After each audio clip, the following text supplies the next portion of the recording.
Beloved, mighty I am presence from the heart of God in the great central sun. We invoke the light of Alpha and Omega. We invoke balance in our hearts, minds, spirits, and souls, and in our bodies, O Lord. O Jesus, come into our temple. O Jesus, come into our temple. O Jesus, come into our temple. Let thy light descend, O God. Let enlightenment come upon us. Let the compassionate heart be ours. Establish now and intensify, O God, the love bond between all hearts who comprise the mystical body of God in heaven and on earth. We make the sign of the cross of cosmic fire. Let it descend. Let it be for the sealing of our life as a mission. Every life is a mission, O God. Show us the way. Our Lord has said, I am the way, the truth, and the life. No man cometh to the Father but by me. Therefore, by the way of the eternal Tao, we desire to serve thee. Teach us, O God, this day. Teach us, quicken us, and enlighten us. In the name of the Divine Mother, Amen.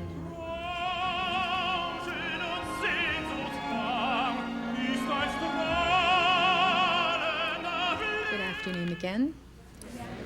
Let us sing a bhajan, number 654. Please be seated.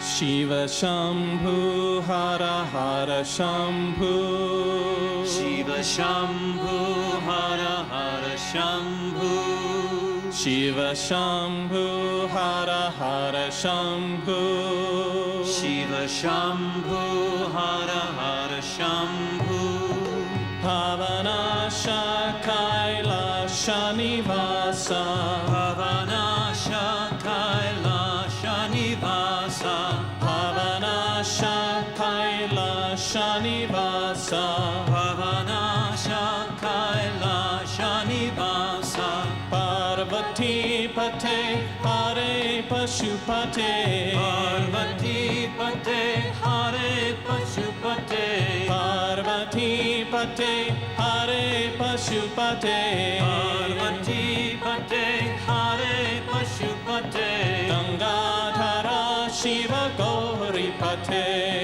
Gangadhara Shiva Gauri Pate Hare Gangadhara Shiva Gauri Pate Hare Gangadhara Shiva Gauri Pate Shiva Shambhu Hara Hara Shambhu Shiva Shambhu Hara Hara Shambhu Shiva Shambhu Hara Hara Shambhu Shiva Shambhu Hara Hara Shambhu Pavanasha Kailasha Nivasa Pavanasha Kailasha Nivasa Pavanasha Kailasha Nivasa Pavanasha Kailasha Nivasa Parvati Pate Hare Pashupate Parvati Pate Hare Pashupate Parvati Pate Hare Pashupate Parvati Pate Hare Pashupate Gangadhara Shiva Gauri Pate Gangadhara Shiva Gauri Pate Hare Gangadhara Shiva Gauri Pate Hare Gangadhara Shiva Gauri Pate Shiva Shambhu Hara Hara Shambhu Shiva Shambhu Hara Hara Shambhu Shiva Shambhu Hara Hara Shambhu Shiva Shambhu Hara Hara Shambhu Pavanasha Kailasha Nivasa Pavanasha Kailasha Nivasa Pavanasha Kailasha Nivasa Pavanasha Kailasha Nivasa Parvati Pate Hare Pashupate Parvati Pate Hare Pashupate Parvati Pate Hare Pashupate Parvati Pate Hare Pashupate Gangadhara Shiva Gauri Pate, Ganga Shiva Gauri Pate, Hare Ganga Shiva Gauri Pate, Hare Ganga Shiva Gauri Pate, Shiva Shambhu Hara Hara Shambhu, Shiva Shambhu Hara Hara Shambhu, Shiva Shambhu Hara Hara Shambhu, Shiva Shambhu Hara Hara Shambhu, Pavanasha Kailasa Nivasa, Pavanasya Kailasa Nivasa, Pavanasha Kailasa Nivasa, Pavanasya Kailasa Nivasa, Parvati Pate Hare Pashupate, Parvati Pate Hare Pashupate, Parvati Pate Hare Pashupate, Parvati Pate Hare Pashupate, Gangadhara Shiva Gauri Pate, Gangadhara Shiva Gauri Pate, Hare Gangadhara Shiva Gauri Pate, Hare Gangadhara Shiva Gauri Pate, Shiva Shambhu Hara Hara Shambhu, Shiva Shambhu Hara Hara Shambhu, Shiva Shambhu Hara Hara Shambhu, Shiva Shambhu Hara Hara Shambhu, Pavanasha Kailasa Nivasa, Pavanasya Kailasa Nivasa, Pavanasha Kailasa Nivasa, Pavanasya Kailasa Nivasa, Parvati Pate Hare Pashupate, Parvati Pate Hare Pashupate, Parvati Pate Hare Pashupate, Parvati Pate Hare Pashupate, Gangadhara Shiva Gauri Pate, Gangadhara Shiva Gauri Pate, Hare Gangadhara Shiva Gauri Pate, Hare Gangadhara Shiva Gauri Pate, Shiva Shambhu Hara Hara Shambhu, Shiva Shambhu Hara Hara Shambhu, Shiva Shambhu Hara Hara Shambhu, Shiva Shambhu Hara Hara Shambhu, Pavanasa Kailasa Nivasa, Pavanasya Kailasa Nivasa, Pavanasha Kailasa Nivasa, Pavanasya Kailasa Nivasa, Parvati Pate Hare Pashupate, Parvati Pate Hare Pashupate, Parvati Pate Hare Pashupate, Parvati Pate Hare Pashupate, Gangadhara Shiva Gauri Pate, Gangadhara Shiva Gauri Pate, Hare Gangadhara Shiva Gauri Pate, Hare Gangadhara Shiva Gauri Pate, Shiva Shambho Hara Hara Shambho, Shiva Shambhu Hara Hara Shambhu, Shiva Shambho Hara Hara Shambho, Shiva Shambhu Hara Hara Shambhu, Pavanasha Kailasa Nivasa, Pavanasya Kailasa Nivasa, Pavanasha Kailasa Nivasa, Pavanasya Kailasa Nivasa, Parvati Pate Hare Pashupate, Parvati Pate Hare Pashupate, Parvati Pate Hare Pashupate, Parvati Pate Hare Pashupate, Gangadhara Shiva Gauri Pate, Gangadhara Shiva Gauri Pate, Hare Gangadhara Shiva Gauri Pate, Hare Gangadhara Shiva Gauri Pate, Shiva Shambhu Hara Hara Shambhu.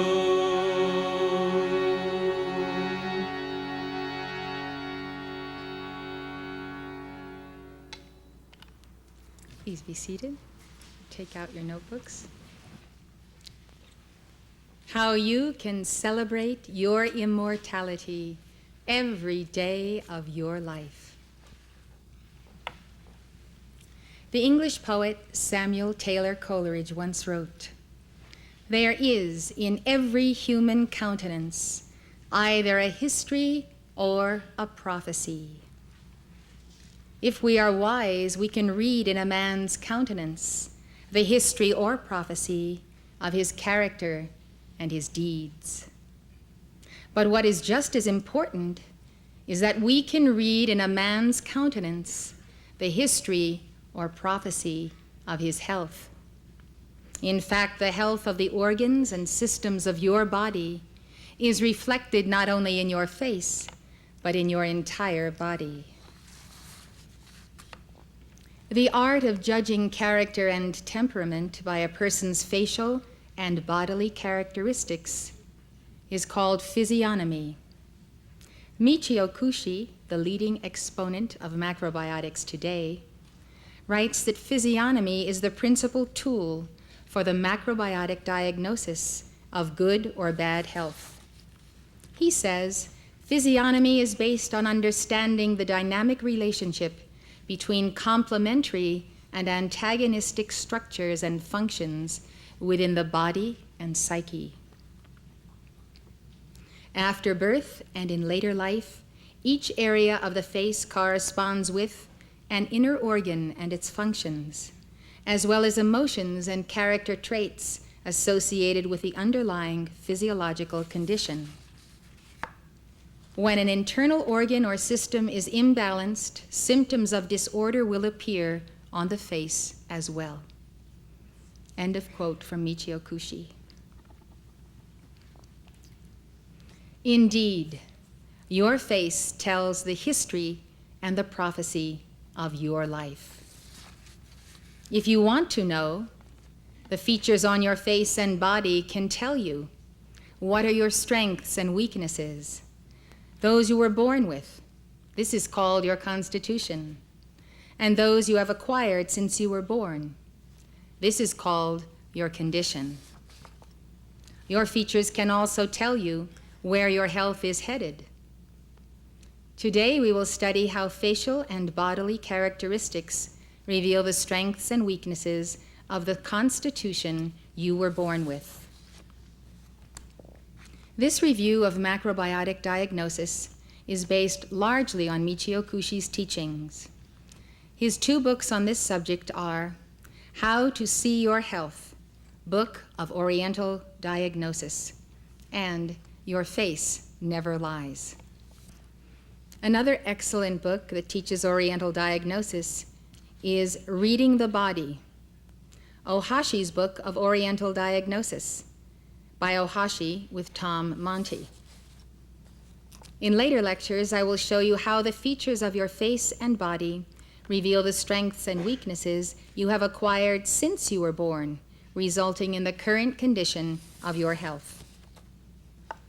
The telltale signs in your face and body are a product of the diet and lifestyle you have chosen by your free will.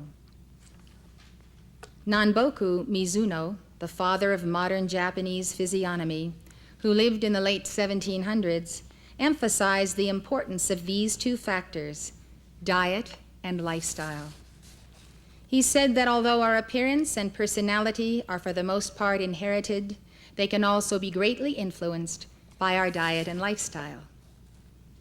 I am presenting these lectures to you on diagnosing your constitution and current condition because it is a mandate of the Ascended Masters that you learn to diagnose yourself. Self-diagnosis is the foundation of self-knowledge in all planes of being. To attain adeptship in this life, in this body, you must be able to read the history and the prophecy of your health. Yes, you must become the historian and the prophet of your health. The handwriting you yourself have written on every living or dead cell of your body. Those who are asleep awake to the fact that they have a serious illness when it is too late. When asked what he was, God, angel, or saint, Gautama Buddha replied, "I am awake." Today, I have come in the name of Gautama Buddha to shake you awake. I will no longer allow you to sleep the sleep of self-ignorance. That is the death first of the body, then of the mind, then of the heart, and finally of the soul.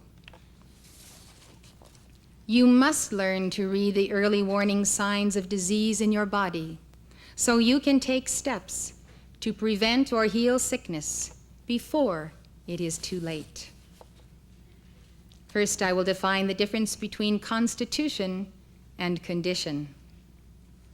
Constitution is defined as the physical makeup of the individual, consisting of inherited qualities and tendencies modified by environment. Michio Kushi writes, "The human physical and mental constitution at birth is derived from the biological quality of our parents, grandparents, and ancestors, in other words, our genes. Mental and physical influences from the mother, and especially diet during her pregnancy, are the single most important factor in our development. End of Cauchy's quote. Another factor that determines our constitution is our karma. The role of our karma, as well as that of the soul pattern of our life stream, cannot be underestimated. Yet, we are endowed by God with the power to transcend our karma, our soul pattern, and even the limits put upon us by parents who did not do better because they did not know better. The first step on the path of self-transcendence is to forgive our parents and to forgive ourselves. Father, Mother God, forgive us, for we knew not what we did. We invoke the violet flame of the Holy Spirit to banish the darkness of self-ignorance and restore the light of self-knowledge. Cauchy says, constitutional traits include bone structure, muscle and skin condition, height, size of head, hands, and feet, and relative strength of the internal organs, including the heart. End of quote. The Constitution indicates the basic strength of your body. A body can be strong and well built, or it can be less strong or even weak. When it is strong and well built, it is called yang. When it is less strong or weak, it is called yin. Hardly anyone has a totally yang or totally yin constitution. Your constitution has both yang and yin elements. You must give thoughtful consideration to the strengths and weaknesses in your constitution and in your children's constitution. You must be careful not to further weaken the weaker parts of your body by eating wrong foods. You must also work on strengthening the weaker parts of your body by eating the right kinds of foods. The constitution of a child is mainly formed during the 9 months of pregnancy and the first 3 years of life. After the first 3 years of life, you can still strengthen your constitution by the foods you eat, but it takes much longer to do so. Mothers, your egg plus what you eat during the 9 months of your pregnancy directly affects your child's constitution and his soul potential for the rest of his life. Fathers, your sperm and what you have eaten in your life will also make the difference in your child's constitution. Now you know. Now you can change. But woe to the Chela who knows and does not change. According to Michio Kushi, sperm quality is being transformed dramatically every day by the father's food intake, while the mother's egg quality changes more gradually over several months. Fathers and mothers, your diet up to the moment of conception, next to the quality of sperm and egg, determines your child's constitution. You and you alone are responsible for your child's endowment of the gifts and graces of God and his own past lives. Because you are building the house his soul will live in, you are giving him the strong or weak structure that will house his spiritual, mental, psychological, and physical characteristics, strong or weak.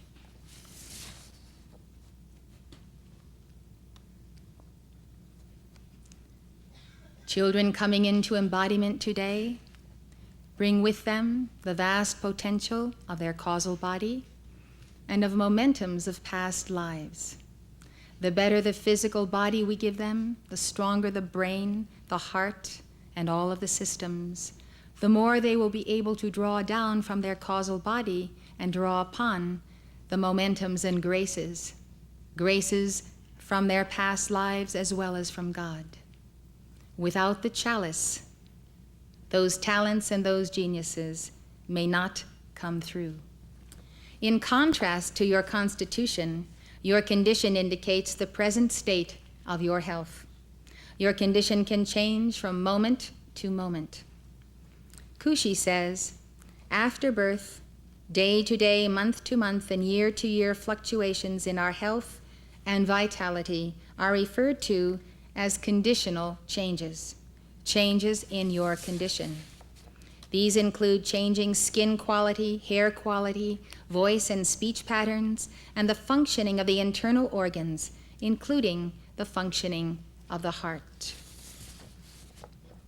End of Kushi's quote.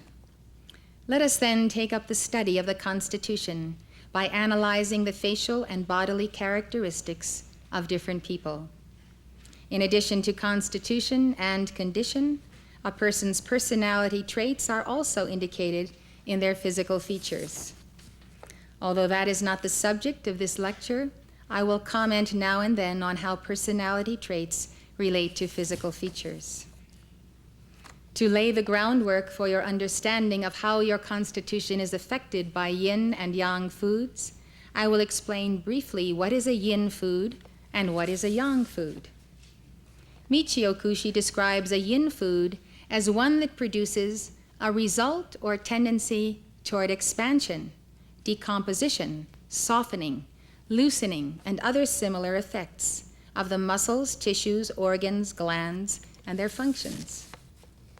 Yang foods produce a result or tendency toward contraction, composition, hardening, gathering, and other similar effects of the muscles, tissues, organs, glands, and their functions. End of Kushi's quote.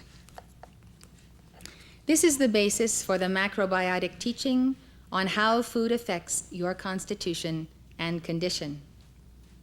Mothers, if you eat too much food that is overly yang or overly yin during pregnancy, your child will develop an imbalance of yang or yin characteristics.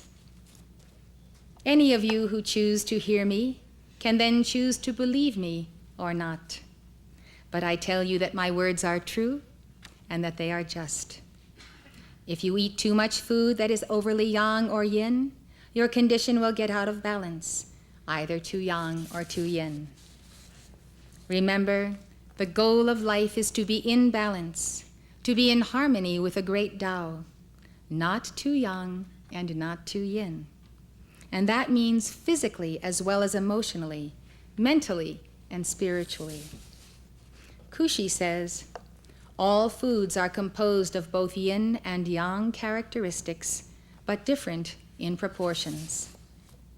Herman Ihara explains, the yin-yang characteristic of foods is affected by their origin, species, season, and method of growing, cooking, way of storage, and all other factors influencing them. End of Ihara's quote. Apples, for example, are yin. Meat is yang. You can make apples more yang by drying them. You can make meat more yin by cooking it with vegetables. Ihara says, yin foods have a tendency to cool the body, reduce tension, slow down movement, prolong sleeping time, and cause excretion to be loose and have less color. If eaten in excess for your condition, yin foods make you tired, cause anemia, paleness, loss of appetite, and slowness in speaking. If you have a yin condition, eating in excess of yin foods will make it worse. Yang foods have a tendency to warm the body, cause tension, speed up movement, lessen sleeping time, and cause excretion to be harder and darker. When taken in excess, they can cause fever, a reddish face, constipation, and rapid speech. End of Ihara's quote. Now for the moment of truth. Keepers of the flame of the Tao, dare you look? Not too strong, is it? And if you dare look, are you willing to see? Yes. Sounds like someone is really weary over here. And if you are willing to see, Are you willing to act? Yes.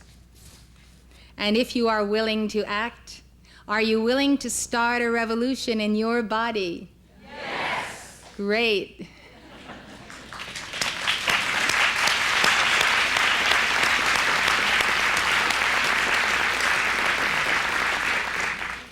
El Morya says, "We shall see what fiber you are made of. And we shall see if you are really willing to remake yourself in the image and likeness of God, physically, mentally, emotionally, and psychologically, so you can become a spiritually enlightened being. We shall see if you are truly ready to be a Chela of El Morya in the flesh of your brain and your central nervous system, in your heart of flesh, in your blood and your lymphatic fluid, in your glands, in your lungs, stomach, pancreas, and spleen, in your liver, gallbladder, and small and large intestines, in your kidneys, bladder, and reproductive organs. El Morya needs Chelas in the flesh. Are you ready to give him your body and your blood as he has given you, the Alpha and the Omega of his ascended master light body? Yes! This is the proposition of the divine interchange of being the Tao, you being that Tao as above in your causal body, here below in this body. You give me your body and I'll give you mine is the pact between the Guru and the Chela with a capital C. Chelas of El Morya, are you ready, willing, and able to receive El Morya's ascended master light body? Yes. Then are you willing to give him yours? Yes. Then are you willing to make your body acceptable to the master? Then are you ready for El Morya to occupy your body? Yes. Chelas of El Morya, by thy word thou shalt be justified, and by thy word thou shalt be judged.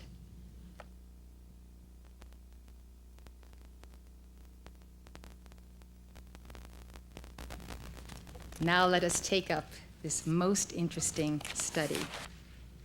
In our first slide, you see George Villiers, Duke of Buckingham, who lived from 1592 to 1698. He has what we would call a yin constitution.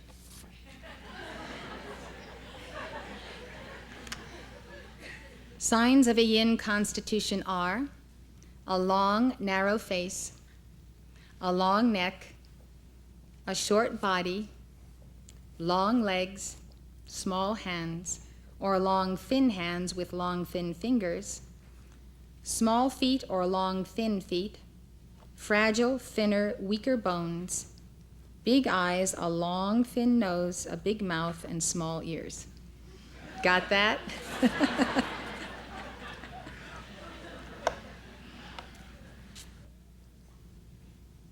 Most fashion models have many yin characteristics. William Tara writes in his book, Macrobiotics and Human Behavior, the individual with a more yin constitution has less physical vitality and a more pronounced emphasis on the intellectual or aesthetic approach to life. Physical reserves are lower, and there is a tendency for illness to manifest more regularly, with a more profound influence on the overall life pattern. The individual with a yin constitution is usually easily influenced by those around him or her, and is more comfortable when dealing with the abstract than with the practical. In the extreme, this can produce an overly cautious approach to life. End of quote by Tara. In the average person, the proportion of the head to the body is in vertical length is 1:7, as depicted in this slide. This means that the body is 7 times longer than the length of the head. If your head is smaller than average, for instance, if your body is 8 times longer than the length of your head, you have more of a yin constitution. This indicates a tendency toward a weaker physical and mental constitution. An elongated body is in part the result of the excessive yin foods your mother consumed during pregnancy. It also results from the excessive yin foods you ate during your growing up years. Here again is George Villiers. The proportion of his head to his body is 1:8. This is Stephen Arnold Douglas, American statesman and orator. He was born in 1813 and died in 1861. He was Lincoln's powerful opponent in the famous Lincoln-Douglas debates. Douglas, who was nicknamed the Little Giant for his small stature and skill in debate, has many yang features. Signs of a yang constitution are a round or more square face, a short neck, a long torso, short legs, large hands that are wider rather than long, large feet, stronger bones, wide wrists, thick knuckles, and broad shoulders. Douglas's shoulders are not as wide as the shoulders of some people who have a yang constitution. Other signs of a yang constitution are small, but not too small, deep-set eyes, a well-built nose and well-developed nostrils, a narrow mouth and large ears. A large, well-defined jaw is another sign of a yang constitution. Hardly anybody has all yang features or all yin features. One yin feature in Douglas that you can see is his large mouth. Douglas's head-to-body ratio is 1:6. If your head is vertically larger than average in proportion to the rest of your body, you have a yang constitution. It also indicates that your physical and mental constitution may be stronger than average. The more yang your constitution is, the easier it is for you to stay balanced physically as well as emotionally and to live a long and active life. William Tara writes, "The individual with a more yang constitution tends to have a high degree of vitality, resistance to illness, and greater physical reserves. This results in a desire to be more active in the exploration of the environment, confidence in physical capacities, and a characteristic single-mindedness. If there is an imbalance toward yang, it can be translated into a sense of bravado and an overstepping of conventional boundaries of behavior." That is the end of Tara's quote. It is generally easier for a person with a yang constitution to stay healthy. But you shouldn't be overly concerned if you have a weaker or yin constitution. If you have a yin constitution, you just have to be a bit more careful because you are more prone to getting sick. If you have a yin constitution, it is easier for you to become imbalanced, both physically and emotionally, when you eat too much yin food. Too much yin food doesn't create so much of an imbalance in people with a yang constitution. For example, if you have a weak constitution, a yin constitution, and you eat 2 grapefruits during the wintertime, you would most likely get a sore throat the next day. Grapefruit is an extremely yin food. If you have a yang constitution, eating 2 grapefruit would probably not have an immediate physical effect upon you. However, you might experience a sudden change in your emotions. You need to remember that what you put in your mouth will affect your emotional and mental state. How you feel within an hour, 15 minutes to an hour to 2 hours after you have eaten should tell you what that substance did to your body, your mind, and your emotions. Ihara says, in terms of our mentality, yin foods tend to cause yin emotions and thinking, such as fear, suspicion, sentimentality, worry, and resentment. When people start drinking beer, they get very sentimental because beer is a yin substance. Yang foods cause such yang emotions and thinking as hostility, aggressiveness, noisiness, and ruthlessness. These symptoms do not appear immediately or necessarily all together, but if you continue to eat either too much yin or yang food over an extended period, you will begin to see these signs of an unbalanced condition. End of Ihara's quote. Now, even if you have a strong yang constitution rather than a weaker yin constitution, that doesn't mean that you are scot-free. If year in, year out, you keep letting yourself get out of balance by what you eat, you could develop problems in your health. As Herman Ihara writes, if we eat mostly foods in which yin factors are in excess, our condition becomes yin, regardless of our constitution.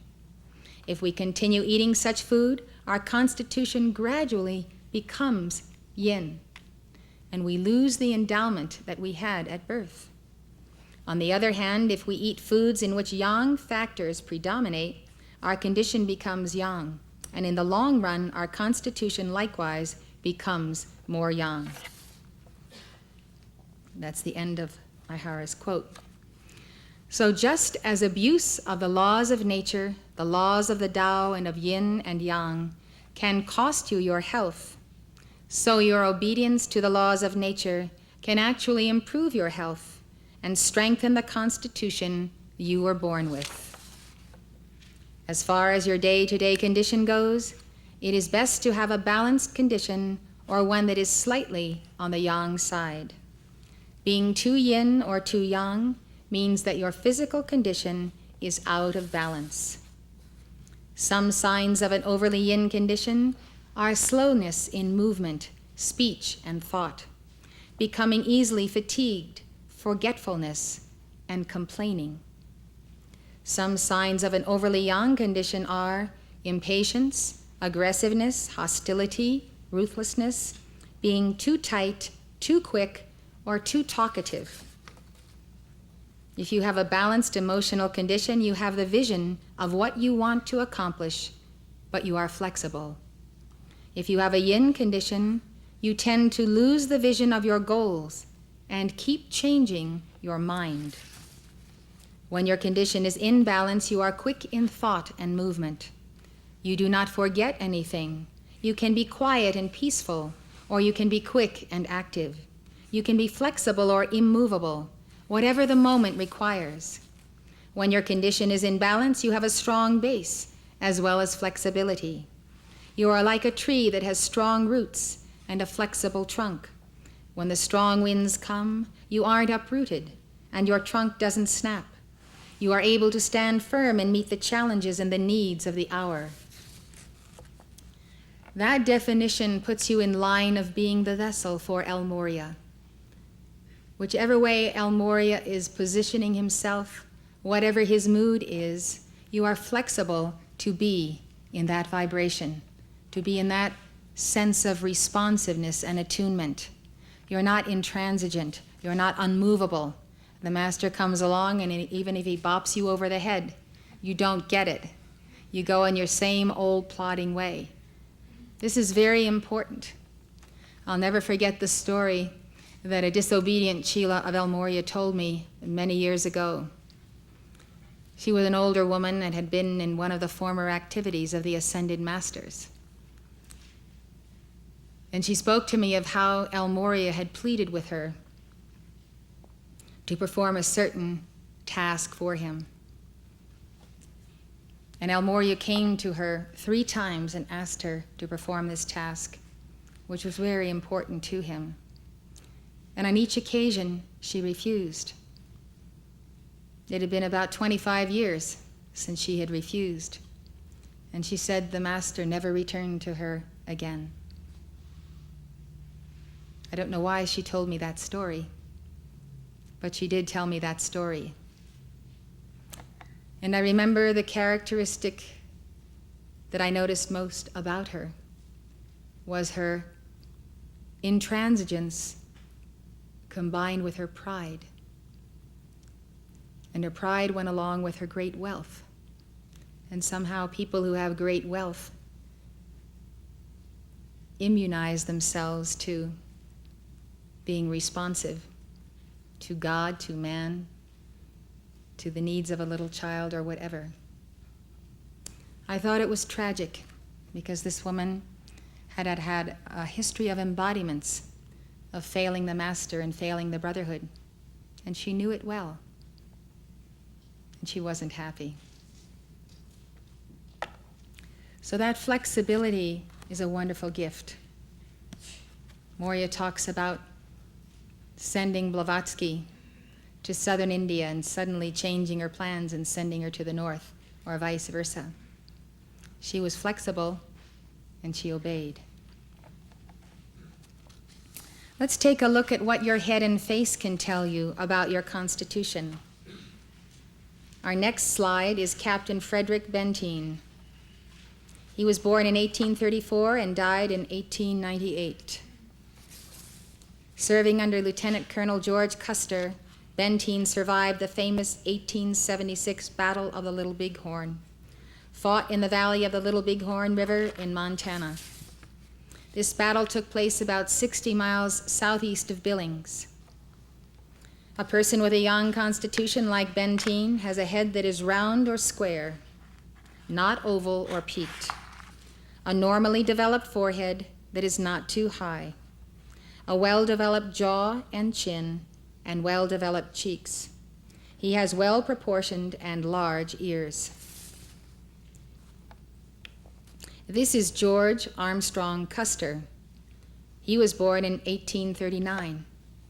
He died in the Battle of the Little Bighorn in 1876. The face of a person with a yin constitution like Custer is long and narrower. It looks like an upside-down teardrop. The face is large at the top and narrow at the chin. He has less developed cheeks, jaw and chin, and smaller ears. The one young feature in Custer's face is his small, close-set eyes. We will now turn to the study of how the strength of your individual organs is reflected in your specific facial features. First, we will discuss what your ears can tell you about your constitution. The position and shape of your ears reflect your overall physical and mental constitution, and especially the strength of your kidneys. Ears that extend from the level of the eyes to the level of the mouth indicate a healthy constitution and strong kidneys, as you see in this slide.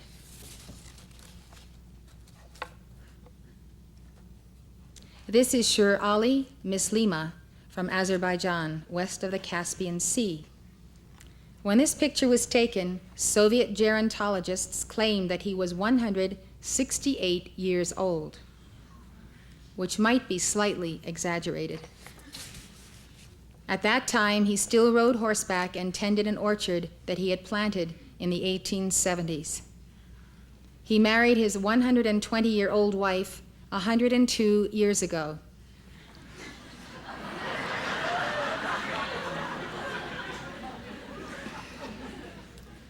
In someone with a healthy constitution, the lower part of the ear attaches to the head around the nose level.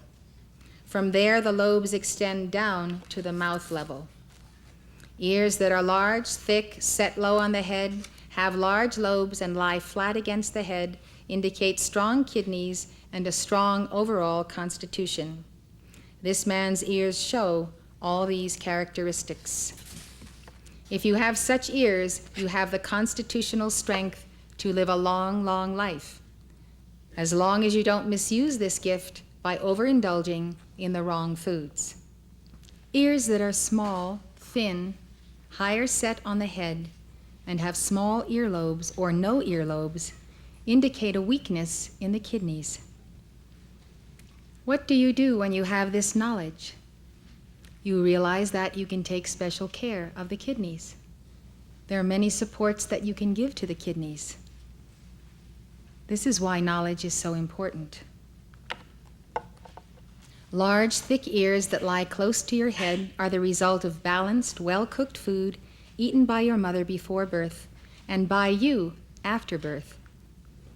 People with such ears are said to be broad-minded and have great comprehension. The bigger your ears, the better your constitution. Dumbo must have the greatest constitution in the world. Small ears indicate that your mother consumed too much animal food during her pregnancy, especially meat, poultry, and eggs, and too many baked flour products. Thin ears develop when there is not a correct nutritional balance. Thin ears often show a tendency toward prejudice. Ears positioned high on your head are the result of your mother's diet consisting of an excessive amount of animal food during pregnancy. A person with such ears may be sharp and aggressive. Small earlobes or no earlobes are caused by an imbalanced diet, especially lacking in minerals. The size of your earlobes indicates the amount of minerals from vegetarian sources that your mother consumed during pregnancy. A nutritionally well-balanced, mainly vegetarian diet of a mother results in large earlobes. Large ears with large earlobes are a sign of longevity. Ideally, the earlobe should be clearly separated from the head.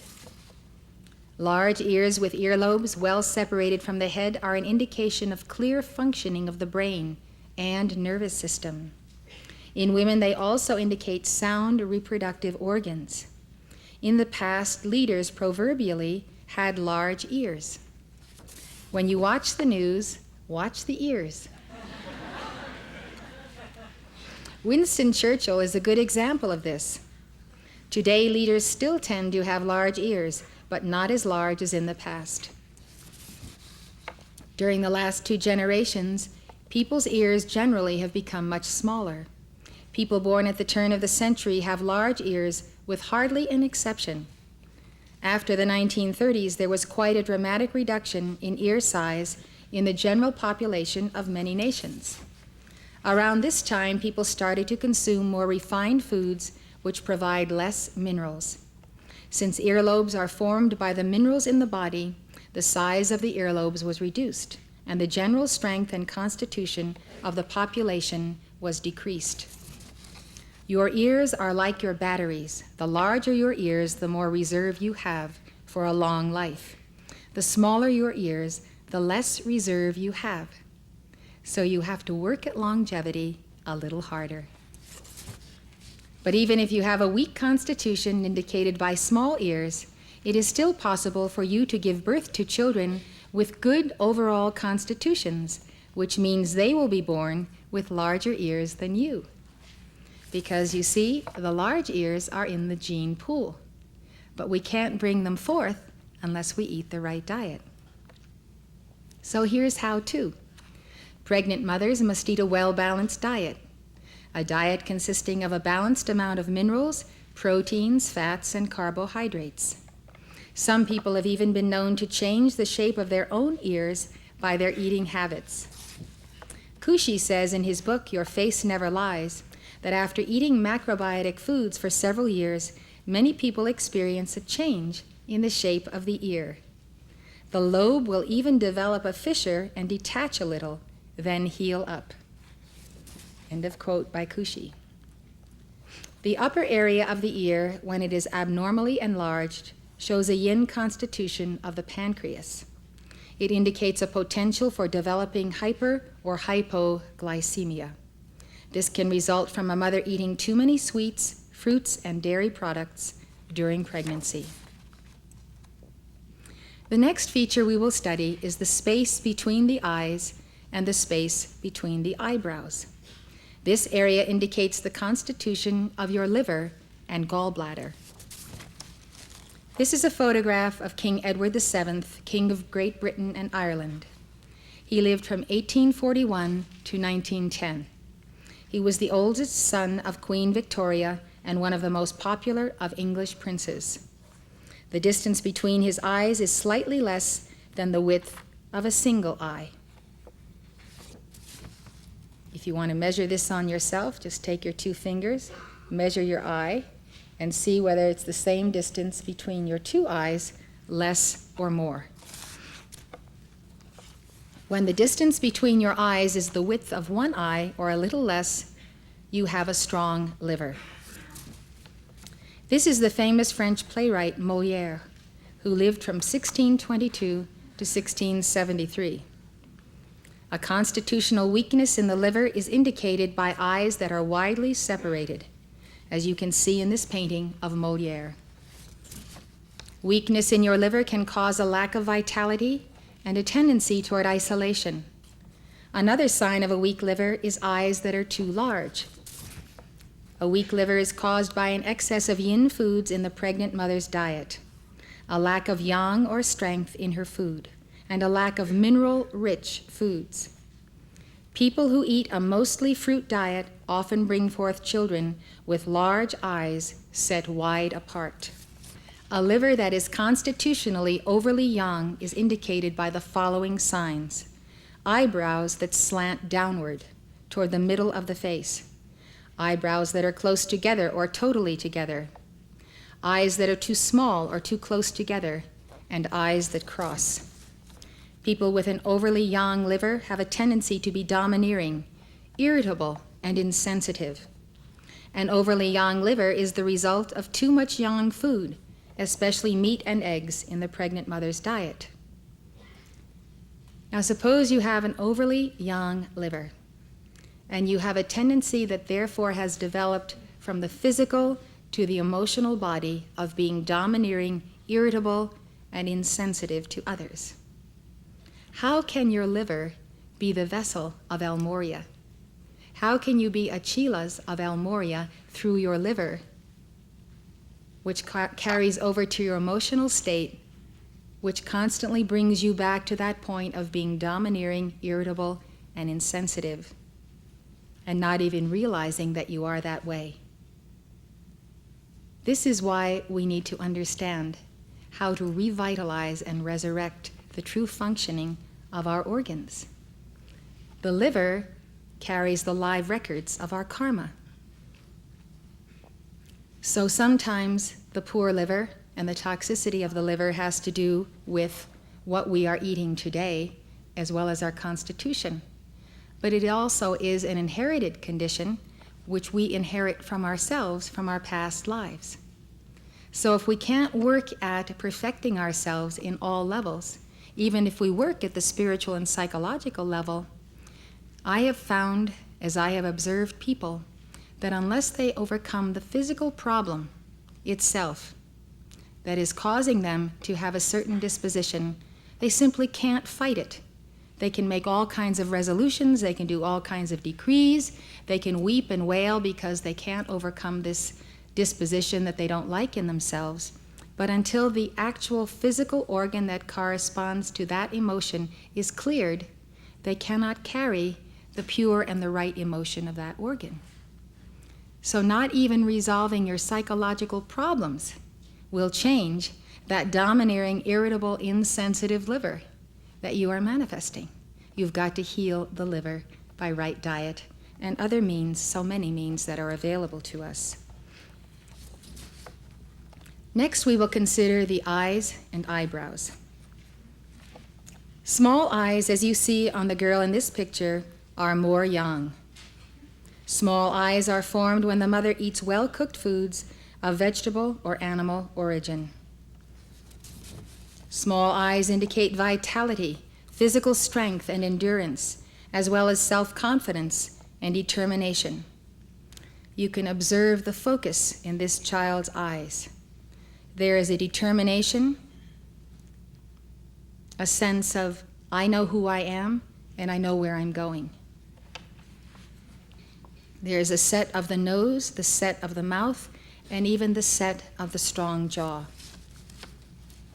This child is now 3 years old, and indeed is a determined, active, and self-confident little person who keeps her mother and teacher very busy. I would like you to notice the large ears and earlobes. That didn't happen by accident. This child's ears are much larger than her mother's. Her mother was consciously aware of following the right diet during pregnancy. Large eyes, as shown in our next slide, are more yin. People with abnormally large eyes, even bigger than the ones in this slide, often have a tendency to develop nervous disorders. Abnormally large eyes are the result of an excess in yin foods during the mother's pregnancy, such as fruits, fruit juices, less cooked vegetables, and raw vegetables. People with large eyes are noted for being gentle, delicate, and mentally sensitive. The eyes of this baby are also set wide apart, which I said was a sign of a yin constitution of the liver. Large eyes and eyes set far apart often appear together in the same person. The distance between the two eyes and the distance between the eyebrows also indicates the constitution of the spleen and pancreas. You can see that the width between the eyes is greater than the width of one eye. Eyes that are positioned too close together indicate that the pancreas and spleen, along with the liver and gallbladder, tend to easily suffer distress. This weakness is due to the mother's excessive intake of overly cooked salty vegetables and animal foods, such as meat, eggs, poultry, fish, and dairy. Now I'm talking about eyes positioned too close together. Eyes that are positioned too far apart indicate that the pancreas, liver, and gallbladder are constitutionally weaker. The upper bridge of the nose and the outside of the temples also indicate the constitution of the spleen and pancreas. Deep-set eyes are more yang, as you see in this photograph. This is Jeff Summers, a member of the International Trans-Antarctica Expedition. Protruding eyes are more yin. We can see this feature in Queen Victoria of Great Britain. She lived from 1819 to 1901. Protruding eyes. Your eyebrows indicate your constitutional vitality. Full eyebrows are a sign of a strong constitution. Long eyebrows that are at least as long as the eye itself show the potential for a long life. If your eyebrows are set far apart, you have a tendency for disorders in the gallbladder. If a mother eats a mainly vegetarian diet during pregnancy, her baby will have eyebrows that start above the inner corner of the eye and are straight, curving down toward the outside of the face. You can see such eyebrows in the little girl in this slide.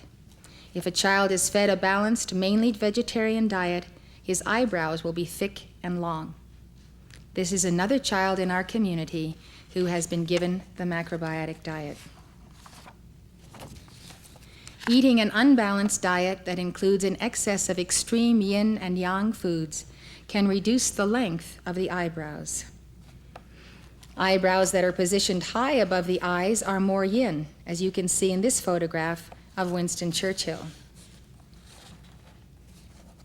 Eyebrows that are positioned close to the eyes are more yang.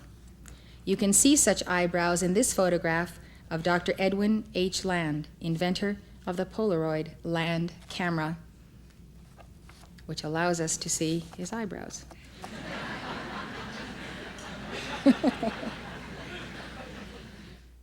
The next slide is of Henry VIII, King of England, who lived from 1491 to 1547. His eyebrows slant downward towards the middle of his face, downward toward the nose and toward the middle of the face. This feature is caused by an overconsumption of animal food in the pregnant mother's diet.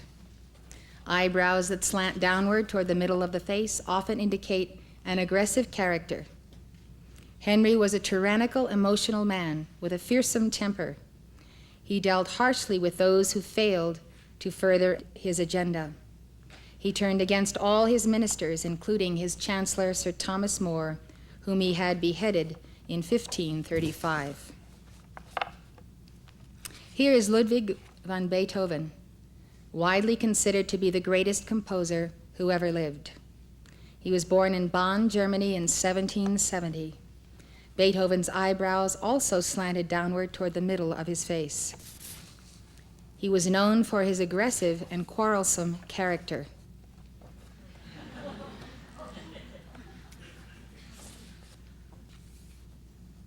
Eyebrows that slant up and down like inverted V's show that the pregnant mother's diet consisted of too many extreme yin and extreme yang foods.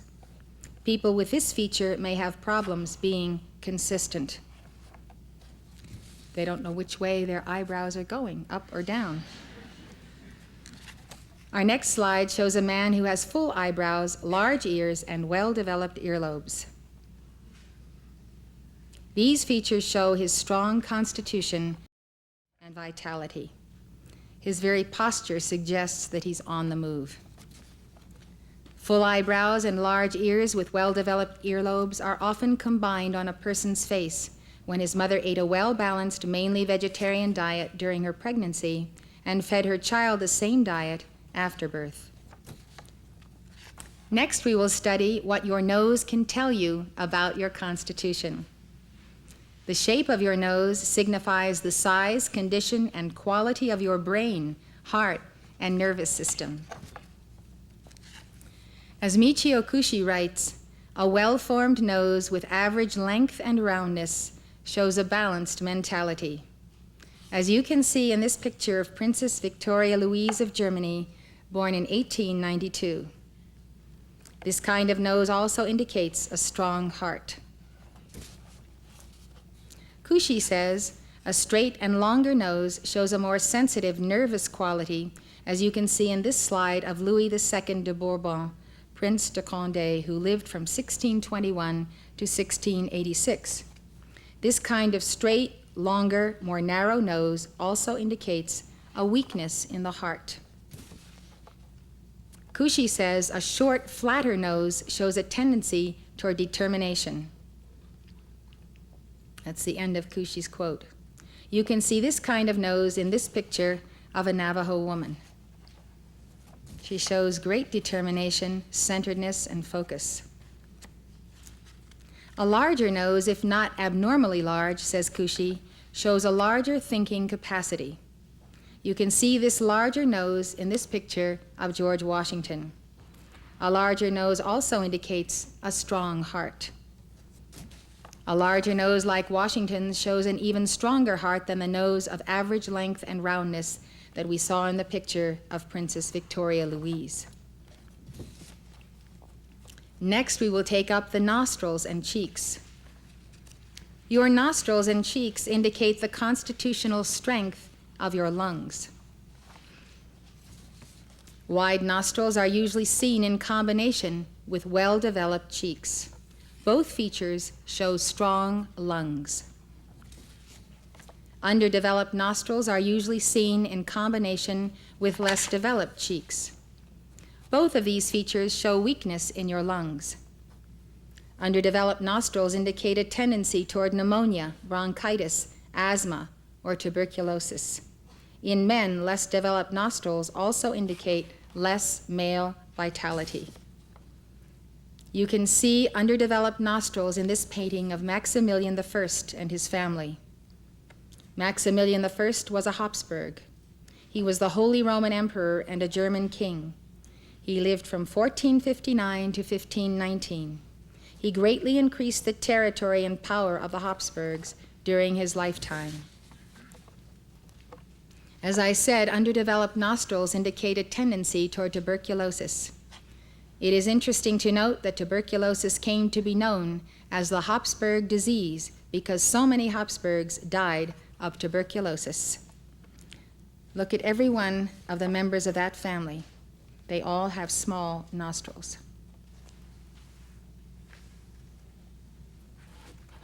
The mouth and lips are the next features we will study. Your mouth tells you the strength of your digestive system.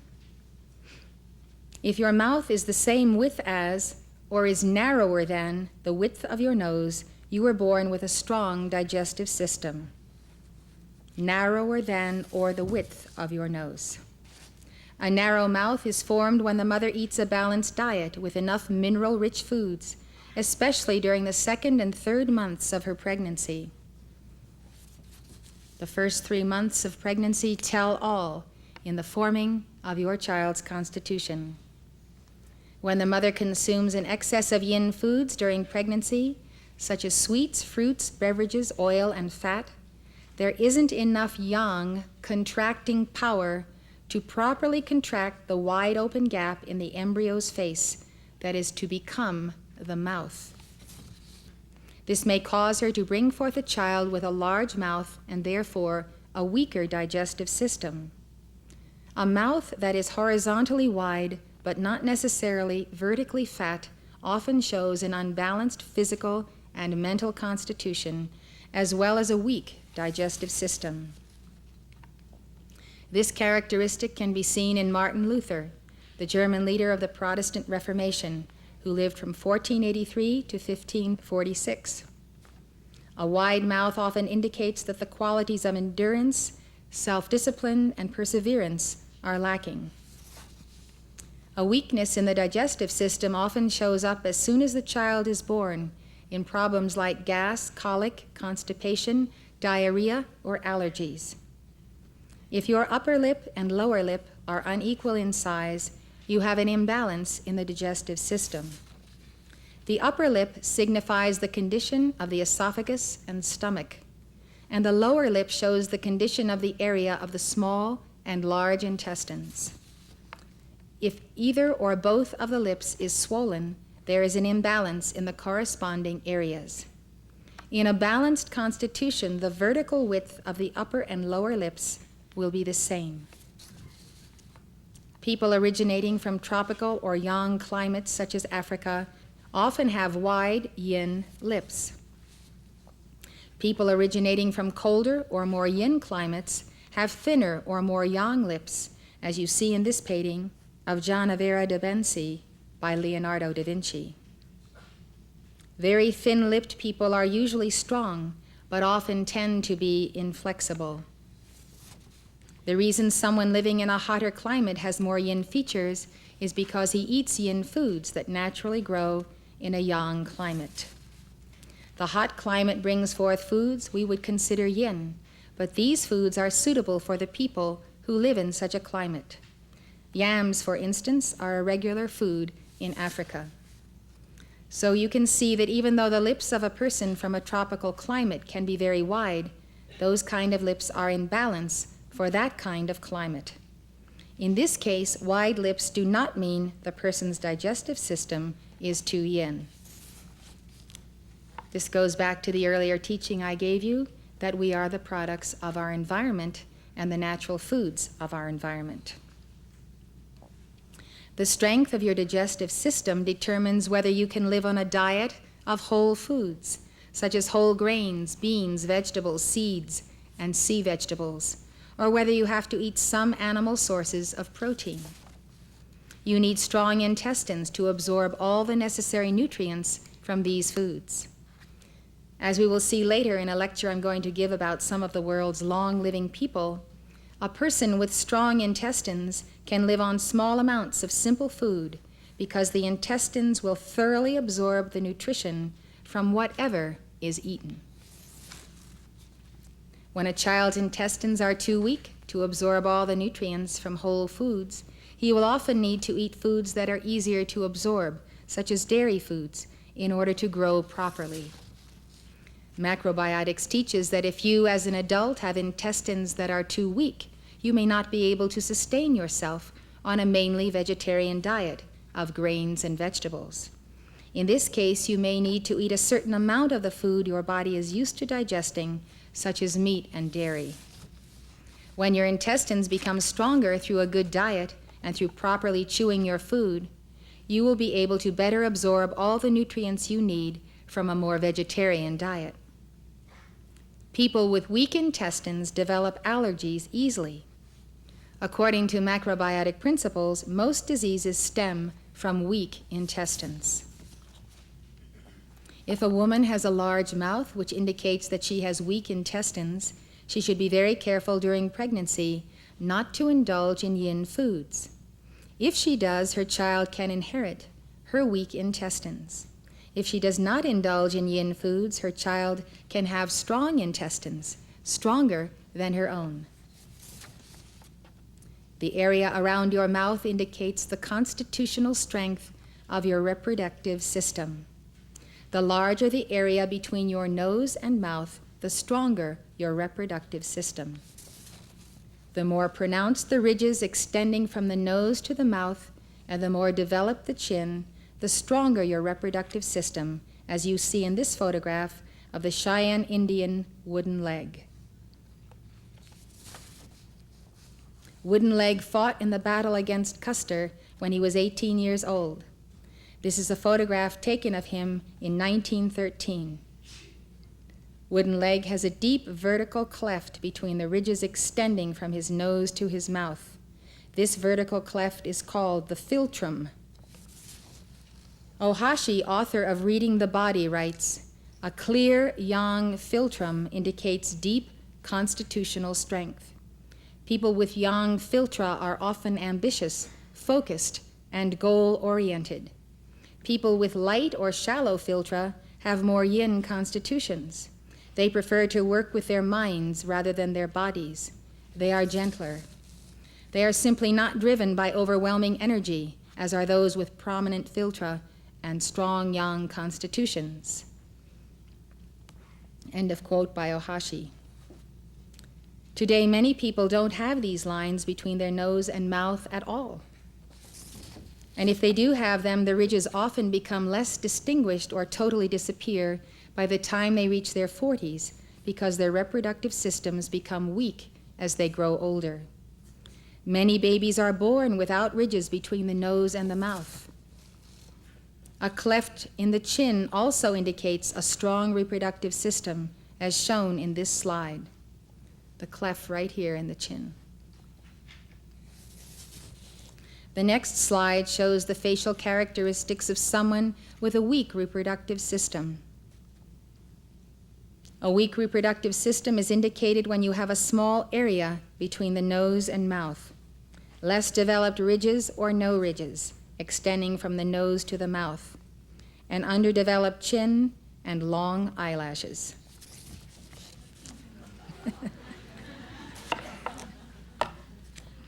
We have been focusing on the individual features that show the strength or weakness of specific organs.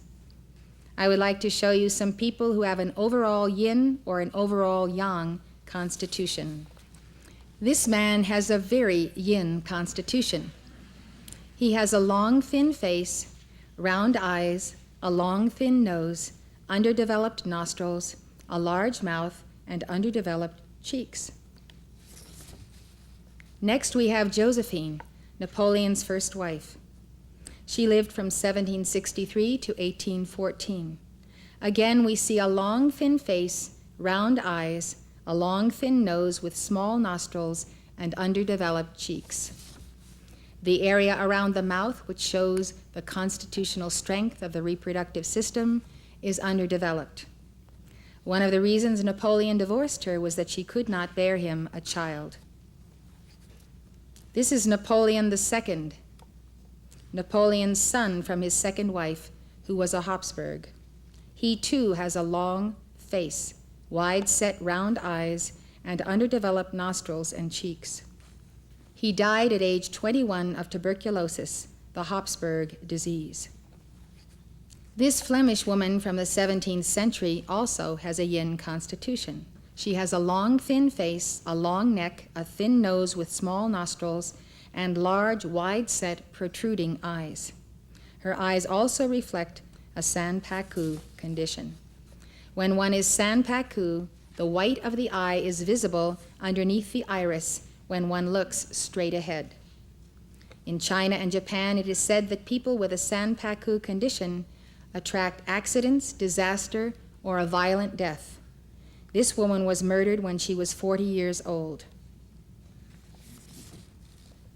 As I said at the beginning of this lecture, when you consume an excess of yin foods for an extended period of time, your condition and eventually your constitution become more yin. Excess yin foods can cause exaggerated features, such as protruding eyes, a protruding nose that is long and thin, and a swollen face and swollen lips. An interesting caricature that illustrates this point is the painting of the Potato Eaters by Dutch artist Vincent van Gogh. Now, this is a caricature, and how this came about, I will tell you. In Holland, potatoes were first introduced into the country by Dutch explorers returning from South America. When the people ate them, they got sick. As a result, the Dutch government forbade the people to eat potatoes.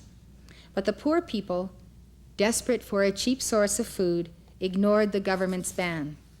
They grew their own potatoes and ate them as the main part of their diet. In 1885, Vincent van Gogh characterized them in this painting called The Potato Eaters. You can see that he painted the peasants' faces to resemble potatoes. You know the old saying, you are what you eat. Over the last 4 centuries, the royal families of Europe often had the yin features that are now common in most people born in the 20th century. This is because the royalty started eating refined, imported, and unbalanced yin foods long before the common people were able to afford them. Even to this day, yin features are considered to be fashionable. All you have to do is to open any magazine and look at the fashion ads. Tall and lean was and is the definition of elegance and beauty. In fact, throughout the centuries, painters often portrayed the aristocracy or royalty, and sometimes saints and military leaders, as taller and leaner than they actually were. I would like to show you a series of portraits of royalty from the last 4 centuries that have yin features. This is Catherine the Great, 1729 to 1796, Empress of Russia with her husband Peter. This is Maria Carolina, Queen of Naples and the 2 Sicilies, 1752 to 1814. The next is James I, King of England, and James VI, King of Scotland, 1566 to 1625. Juana, Queen of Castile, 1479 to 1555. Mary, Queen of Scots, 1542 to 1587. Christina, Queen of Sweden, 1626 to 1688. Elizabeth I, Queen of England and Ireland, 1533 to 1603. Henrietta Maria, Queen of England, 1609 to 1669. James II, King of England, Scotland and Ireland, 1633 to 1701. Prince Charles Edward of England, 1720 to 1788. Prince Frederick Louis of Wales and his sisters, 1707 to 1751. All of them painted with the same yin, quote, royal characteristics. Henry IV, King of France, and as Henry III, King of Navarre, 1553 to 1610. Louis XIII, King of France, 1601 to 1643. Charles I, King of England, Scotland, and Ireland, 1600 to 1649. Ferdinand I, Emperor of Austria, 1793 to 1875. Note the small ears. Charles II, King of Spain, Naples, and Sicily, 1661 to 1700. His yinness has actually distorted his face. So it is popular today for people to change their natural features through plastic surgery. The most well-known case is Michael Jackson, who had his flat nose with wide nostrils changed into a thin, pointed nose with small nostrils.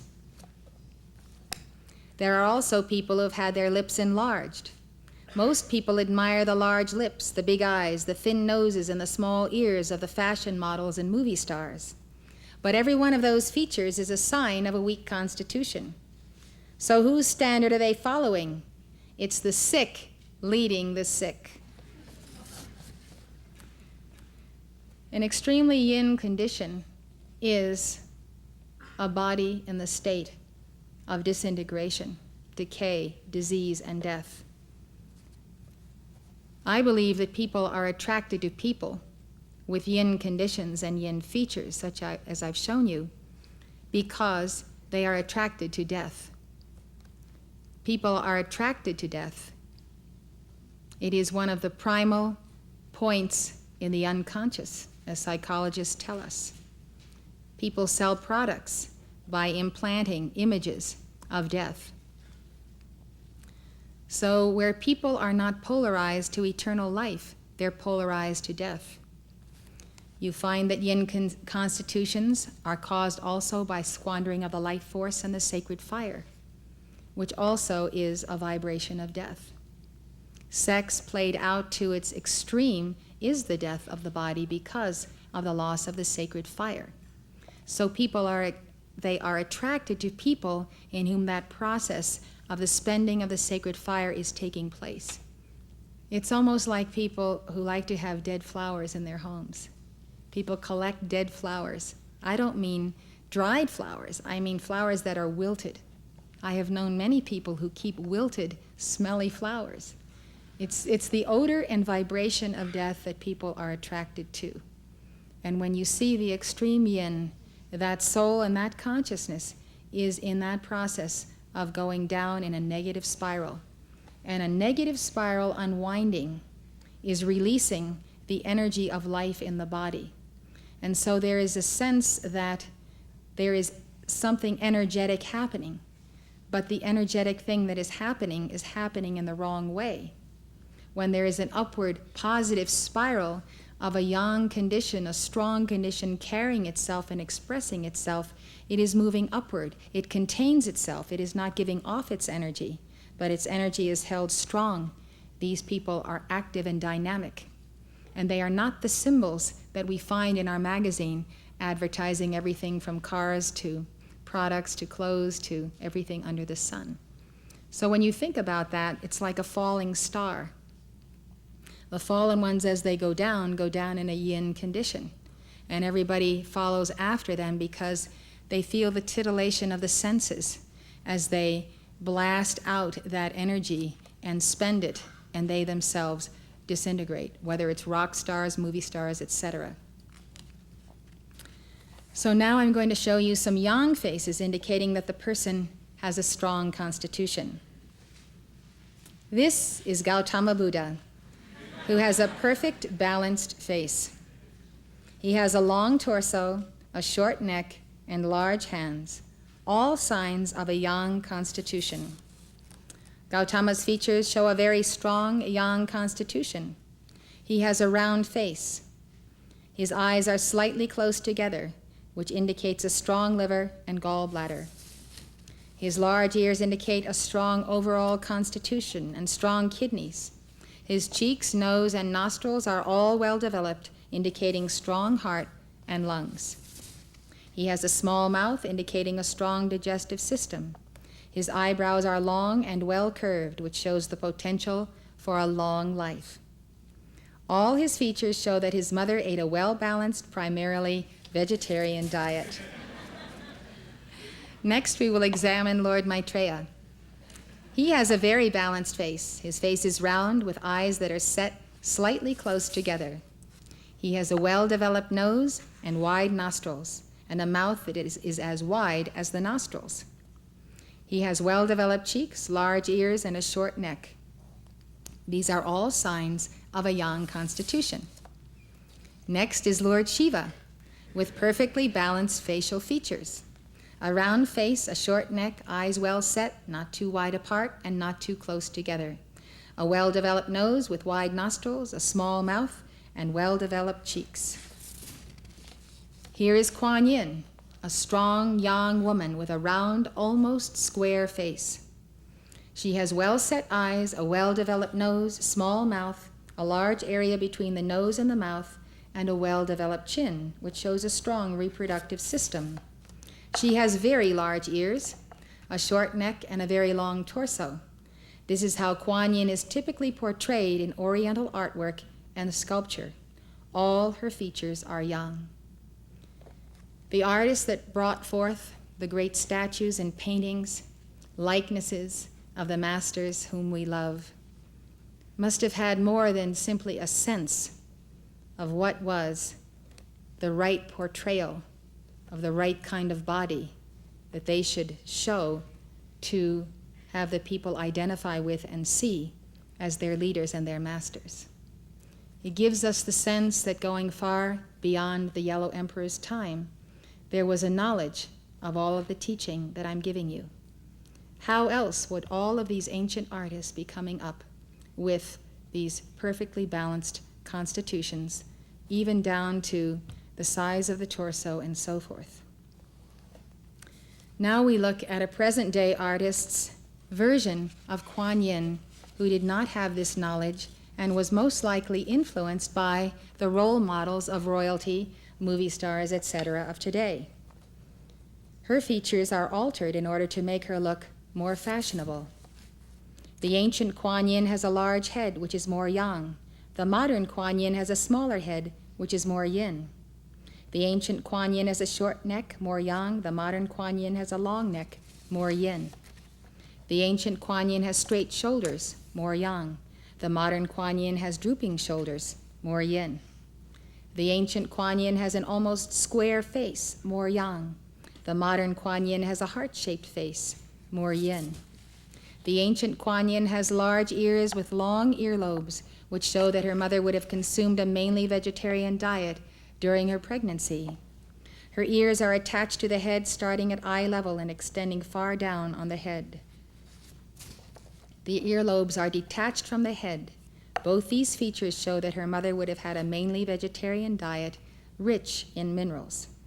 The modern Kuan Yin has earlobes that are attached to the head. This shows that her mother would have eaten an excessive amount of animal food during her pregnancy. The bottom part of the ear is attached to the head at nose level. This shows again that her mother would have eaten an excessive amount of animal food during pregnancy, causing a lack of minerals. An excess of animal food also causes the ears to be positioned higher up on the head. The ancient Kuan Yin has very narrow eyes, more yang. The modern Kuan Yin has less narrow eyes, more yin. The eyes of the ancient Kuan Yin are slanting upwards at the outer edge, which is very yang. Eyes slanting upward at the outer edge are a result of the mother eating well-cooked and well-salted vegetables and grains during her pregnancy. The eyes of the modern Kuan Yin are also slanting upward, but not as much. They are less yang. Eyes that are slanting downward at the outer edge are caused by too many yin foods in the pregnant mother's diet, including less cooked, less salted vegetarian foods, fruits, and fruit juices. The eyes of the ancient Kuan Yin are well set, more yang. The eyes of the modern Kuan Yin are set far apart, more yin. The ancient Kuan Yin has very long eyebrows. The modern Kuan Yin has eyebrows that are less long. The ancient Kuan Yin has a large, more well-developed nose than the modern Kuan Yin, who has a shorter, less developed nose. The ancient Kuan Yin has more pronounced ridges between her nose and her mouth. The modern Kuan Yin has no ridges between nose and mouth, but just an indentation.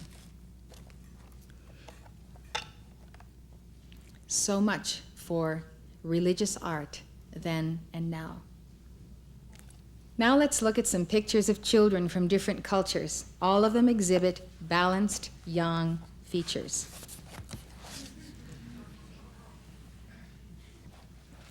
This little boy lives in Afghanistan. Notice his large round head and large ears. This boy is from the island of Mindanao in the Philippines. 20 years ago, a tribe that still lived at that Stone Age level was discovered on this island. This is one of the first pictures taken of them. Can you see the perfectly balanced features on the face of this boy? He has a round face with well-proportioned eyes, wide nostrils, a mouth that is just as wide or smaller than the nostrils, and a well-developed area between nose and lips.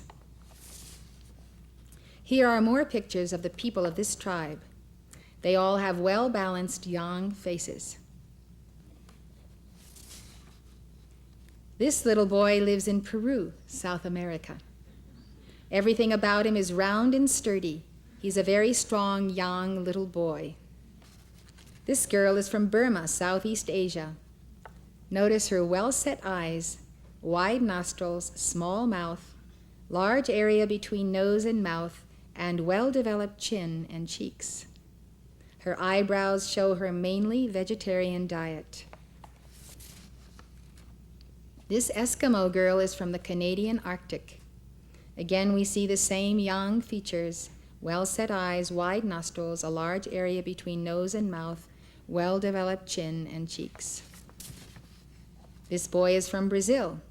You can see that he has many yang features. This girl is from Bangladesh. This girl immigrated from the Soviet Union to Alaska. Notice her round face, her narrow, deep-set eyes, her nose of average length and roundness, her small mouth, her well-developed cheeks and chin. This little Asian boy has very balanced features. This boy is from the British Isles. His face shows a constitution that is not the most young, but very resilient. Notice his large ears and especially the iris of his eyes. This is the right position of the iris. You should be able to see the upper half of the iris, not the lower half. This boy has the potential to live a long life because of his strong constitution. This boy from Swaziland has a very young constitution. He has a round, almost square face, well-set eyes, wide nostrils, and a cleft in his chin. His ears are small. Many of the African people have small ears. This Japanese Boy Scout has the same strong features: a round face, well-set eyes and eyebrows, a well-developed nose with wide nostrils, a large area between nose and mouth, a small mouth, and large ears. This is a Seminole Indian boy who lives in Florida. Note his large ears. This little boy immigrated from Holland to America. His parents are on a macrobiotic diet.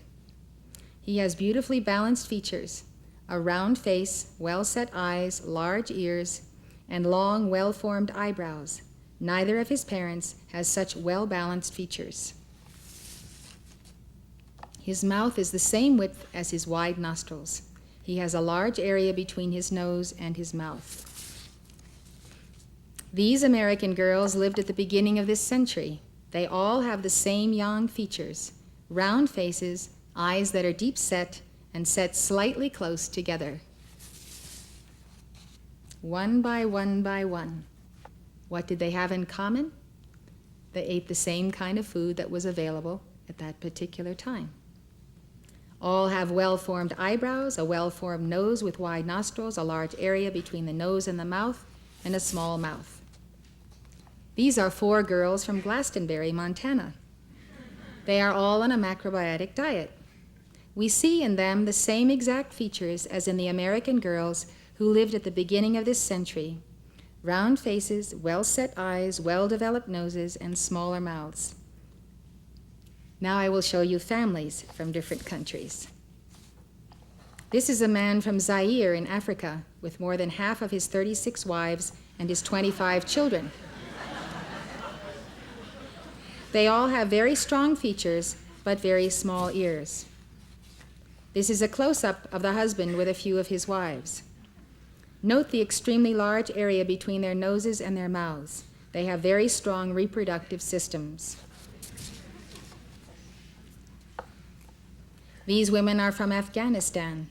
They have round, shining faces, small, deep-set eyes, wide noses, and small mouths. What do they have in common? They eat the same diet. This is a Navajo family. Again, we see the same features.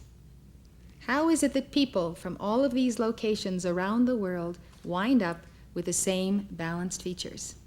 Because they are eating the basic foods of their environment. They are not eating civilization's foods and refined foods. They are eating what the land gives them where they are, and they are still eating according to the traditions of their ancestors. They may not know why they eat what they eat, but they continue to eat it because it is tradition.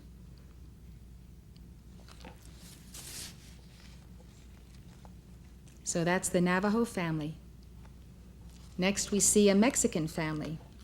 Round faces, strong features. This family is from Tibet. They have deep-set eyes, wide noses, and large ears. They need to be young in order to withstand the harsh climate of Tibet.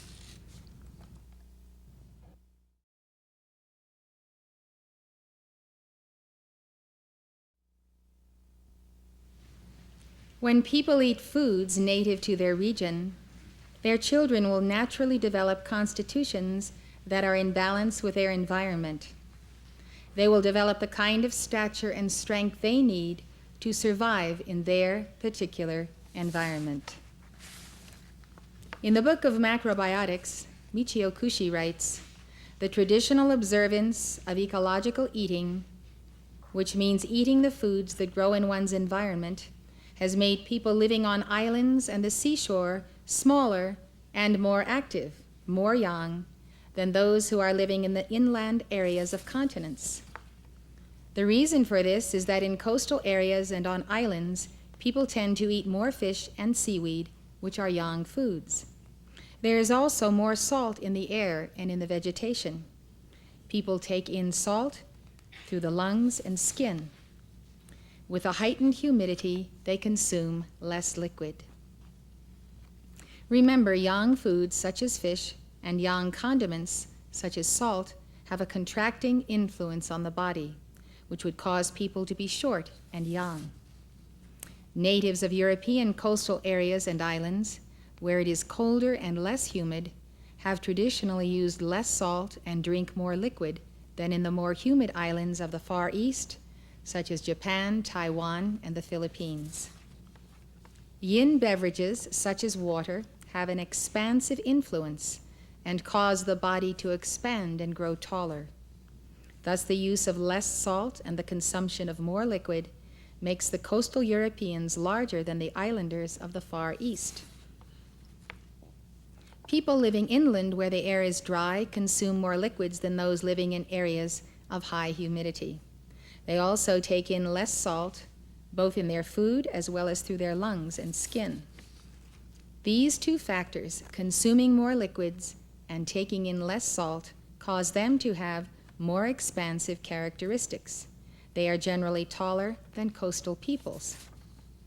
Kushi writes, "Interestingly, stories of giants are almost always related to continents, while stories of dwarfs come from islands.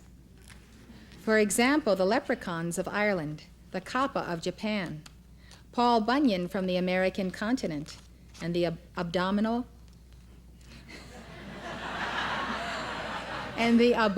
snowman from the Himalayas. Who knows, maybe he is abdominal.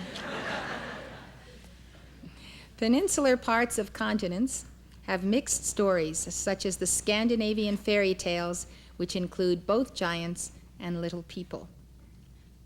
That's the end of Kushi's quote. The following slides show the difference in stature between people who live on the coast and people who live inland.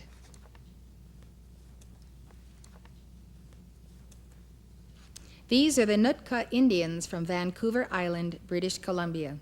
As we said, people living near the sea tend to be smaller. These are the Kwakiutl Indians from British Columbia. They are also small.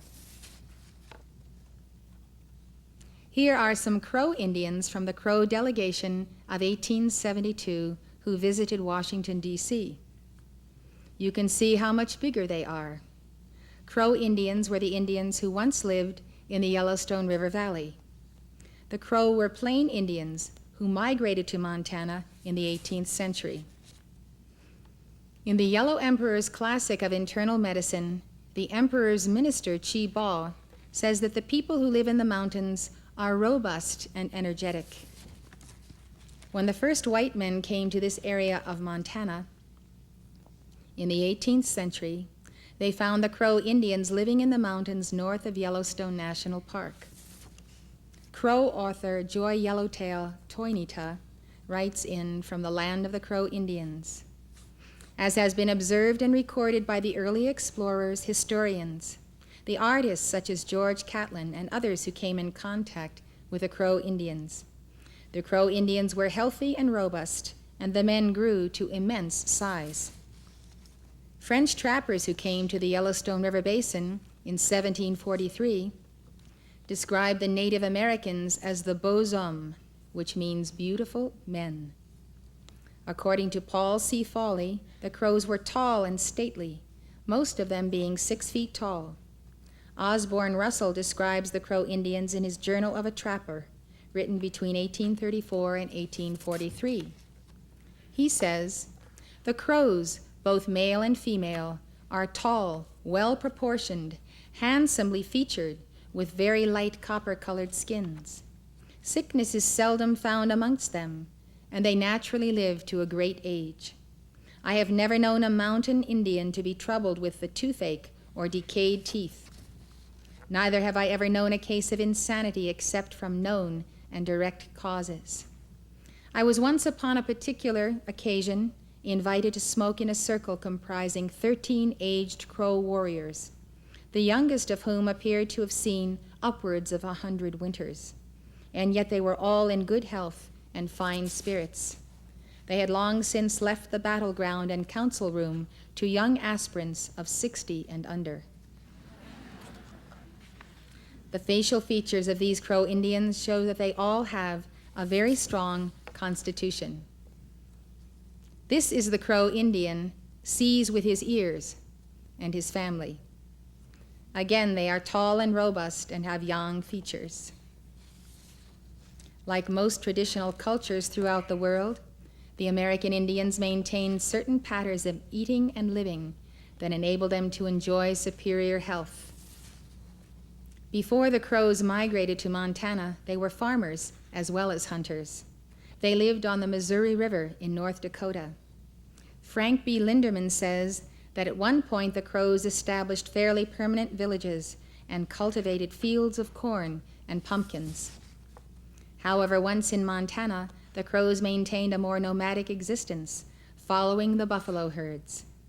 The Crow Indians depended heavily on bison, or buffalo, for food, but they prepared their meat in a very different way than we do today, making it less acidic and more alkaline. We need a balance between acid-forming and alkaline-forming foods to remain healthy.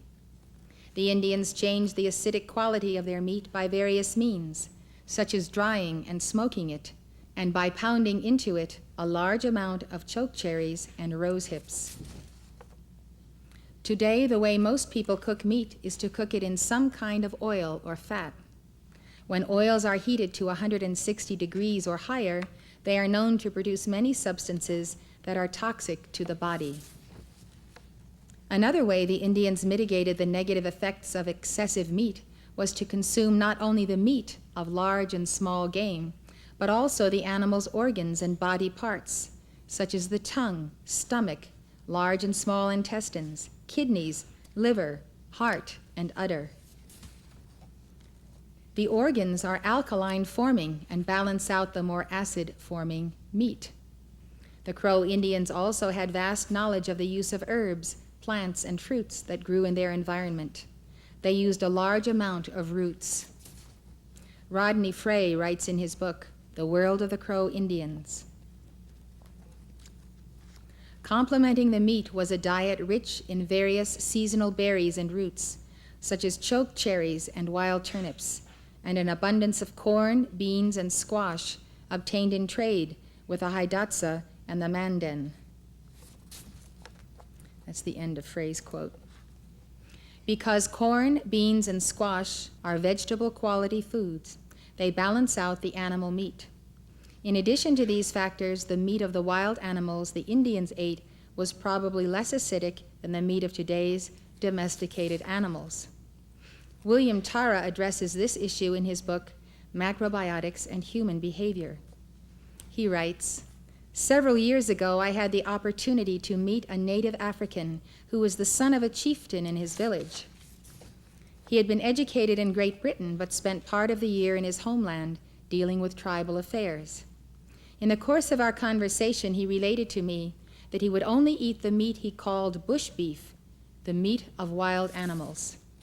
When I asked him why, he told me that wild animals had vitality and agility, and if he ate those animals, he would correspondingly inherit those qualities.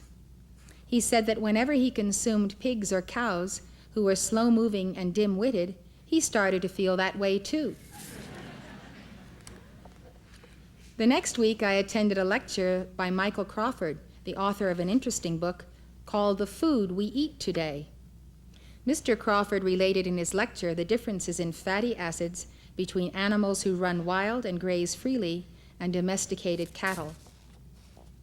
He said that the consumption of meat from most domesticated animals can contribute to physiological changes, not only because of the high percentage of fat in the meat, but also because of specific differences in the fatty acids present. Could it be that Mr. Crawford and the African chieftain's son were addressing the same issue from different perspectives? One set of conclusions was drawn from a simple observation of nature in action in human experience, the other from analysis in a laboratory. If we are to truly understand the world we live in, it is necessary to combine both viewpoints. That's the end of Tara's quote. We have to remember that we are all laboratories. We are all scientists in the laboratory of our own bodies. Our bodies are our laboratories, and that is where we prove or disprove many theories that come to us.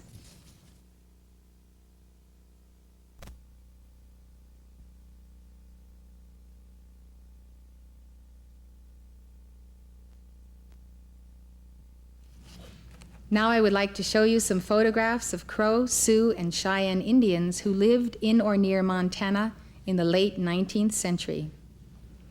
Again, their features indicate a very strong yang constitution. This is Sitting Bull. He was the medicine man, chief, and spiritual leader of the Sioux Indians. The Sioux Indians lived in Minnesota and the plains of North and South Dakota, east of Montana. Sitting Bull's features show that he lived on a balanced diet of well-cooked foods that were partly vegetarian and partly animal food. They also indicate that the main part of his mother's diet during pregnancy was vegetarian. Again, if the Sioux did eat a large amount of meat, then they must have radically changed the quality of the meat by the way they prepared it. A large amount of animal food prepared the way we cook meat today would have made his eyebrows slant downward towards the middle of his face. It would have made his nose shorter and higher and his nostrils less wide. His nose would have tilted up so that the openings in the nostrils would be clearly visible from the front. Next, we have a picture of Wooden Leg, a northern Cheyenne warrior who fought in the Sioux campaign in which Lieutenant Colonel George Custer was killed. We saw his picture before and pointed out the well-defined lines between his nose and mouth, indicating a strong reproductive system. All the features of this Cheyenne warrior are still very well defined, even though he is older. This is One Bull, a Sioux Indian, the nephew of Sitting Bull. He also has very young and more vegetarian-like features, a round face, large nostrils, and straight eyebrows slanting downwards toward the outside of the face. This is a Crow Indian named Curly. He was one of Custer's scouts. He grew up in Montana's Crow country. We can see that the people who grow up in this area and live in balance with the environment became naturally tall and sturdy, with beautiful, balanced features. If we live and eat in harmony with this climate, our offspring can have the same strength and features that this Crow Indian has. This area of Montana, with its extremes in climate, the long cold winters and the short hot summers, brings forth plants that are tough and fibrous. Anybody who eats our vegetables here at the ranch knows just how fibrous and tough the vegetables can be. Also, our grains are tougher and take a long time to cook. These tough young plants make tough young people. You don't necessarily need meat to be young. But not everyone can live on a totally vegetarian diet. According to macrobiotic principles, if you need to eat animal food, the best choice is fish, or the meat of the wild game, such as elk or deer, that inhabit your locale. After the dictation this evening, you will enjoy a macrobiotic diet with the option of elk from our environment.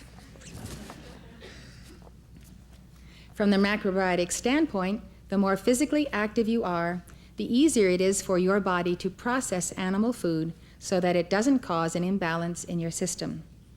Since most of us don't live the rugged outdoor life that the Indians lived, meat does not necessarily need to be the main part of our diet.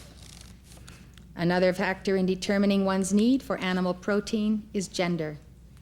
Macrobiotic experts have pointed out that there is a basic difference between men's and women's metabolism. Anne Marie Colbin writes in her book, Food and Healing, women are more efficient at building up tissue. Men are more efficient at breaking down tissue. As a result of this metabolic inequality, men do need more protein than women in general, though individual needs may vary. That's the end of Colbin's quote. Anne Marie Colbin cites a long Japanese tradition along these lines. According to Japanese folklore, she says, men should eat more animal protein foods, women more vegetables, and if they share the same meal, the male's portions should be larger. He should also be given a small dish of salted fish or beans to forestall any tendency to overexpansion or weakness. Studies have shown that once long-lived traditional societies began to adapt foods from another climate zone or use processed food, they lost their adaptability to their environment. This is exactly what happened to the American Indians. Prior to their contact with a white man, the Indians lived in harmony with their environment. This is the true macrobiotic way of life, living in harmony with your environment, living in harmony with the great Tao, which we now understand to be the yin and yang forces of the cosmos. But slowly their way of life was taken from the Indians. According to Carol Van West, from 1877 to 1884, professional hunters, as well as the Indians, slaughtered nearly all the buffalo in the Yellowstone Valley. He writes, government officials encouraged the killing of bison in the belief that if the herds disappeared, Native Americans would be forced to change their way of life and would settle down and become civilized. With the Treaty of 1868, the Crows lost their status as an independent nation and became wards of the United States government. At that point, they became reservation Indians and were forced to eat white men's food, which the government rationed out to them. The Crows, for instance, received rations of rice, brown sugar, salt pork, salt, coffee, meat, and tobacco. Even before the Indians lived on reservations, they would trade with the white settlers for sugar. In Andrew Garcia's account of his life among the Indians of Montana, he tells of how the Indians would trade buffalo robes for brown sugar, then devour 10 pounds of sugar in one sitting. By being confined to reservations, the Indians no longer had the freedom to live in harmony with their environment. After they were living on reservations, they developed diseases such as tuberculosis and diphtheria. Even before they were living on reservations, many Indians died of smallpox, which they caught from other Indian tribes who had gotten the disease from white travelers. As a result of changes in their diet, the features of today's Indians are different from those of their forefathers. Although most of them still have strong constitutions, they are no longer as strong as their forefathers, and their conditions are often weak. Many of them are plagued by diabetes, gallbladder problems, and cataracts. To illustrate the changes in the Indians' constitutions over the generations, I will show you some present-day Indians who acted in the film Dances with Wolves. This is one of the main characters of the movie, Kicking Bird the Medicine Man. Although his features indicate a fairly strong constitution, he does not have the very young features we saw in Indians that lived a century ago. The Indians that lived 100 years ago had eyes that were set close together and were deep set. This Indian's eyes are like those of most present-day Americans. The width of one eye fits between his two eyes, and his eyes are not deep set. 1 century ago, Indians had large noses with wide nostrils. This Indian's nose is an average American nose. It is smaller, thinner, and has less developed nostrils. This is the Indian who played the role of Stonecalf. He has more young features than Kicking Bird. His eyes are small and deep set. His nose is well developed and has wide nostrils. His mouth is small. The area around his mouth, which as I said shows the constitutional strength of the reproductive system, is well developed. His eyebrows are well formed and thick. His features, however, are not as well defined as they were in the Indians who lived in the 19th century. The ridges extending down from the nose to the mouth are unclear. His lip line, especially around his lower lip, is also unclear. This shows weakness in the intestines. This Indian played the role of Ten Bears. His face shows strong young features, but it also shows that he has consumed a lot of animal food and too many extreme yin foods, such as alcohol, sugar, and coffee. These foods weakened his respiratory system, his liver, kidneys, intestines, and spleen. This Indian acted in the role of wind in his hair. In comparison with the Indians of a century ago, his features are less young. His eyes are set slightly wider apart and are less deep set. His nose is not as well developed, his nostrils are less wide, and his face is longer and thinner. He was born with a strong constitution, but as with the other Indians we have just seen, his features show that he is developing problems in his organs, especially his liver, from the overconsumption of meat and alcohol. If this boy didn't have long black hair and dark eyes, you would hardly know that he was an Indian. His face is long, his eyes are small but not close set or deep set. His nose and nostrils are underdeveloped, his mouth is large. Although the area between his nose and mouth is large, the ridges are undefined. The nose is tilted slightly upward. The openings in his nostrils can be clearly seen from the front, which indicates that his mother ate an excessive amount of animal food during her pregnancy. His features show that his organs are already beginning to suffer from excess yin and excess yang foods in his diet. The Indians who once lived in this area of Montana and the Indians who gave their lives fighting the white men in this area lived in harmony with their environment. They were strong and vibrant. Some of the members of our community today are reincarnated Indians who once lived in this very area of Montana. A lot of people have been attracted to come to Montana because they have ties to this area. I would like to give you a little more background on the Battle of the Little Bighorn, which was fought, as I said earlier, about 60 miles southeast of Billings. You will recall that this was known as Custer's Last Stand. Here, the U.S. 7th Cavalry, under the command of Lieutenant Colonel George Armstrong Custer, fought Sioux and Cheyenne Indian warriors. The Indians who fought in this battle were not native to the Little Bighorn area of Montana. The Sioux and Cheyenne were nomadic Plains Indians from far eastern Montana, the Dakotas, and Wyoming.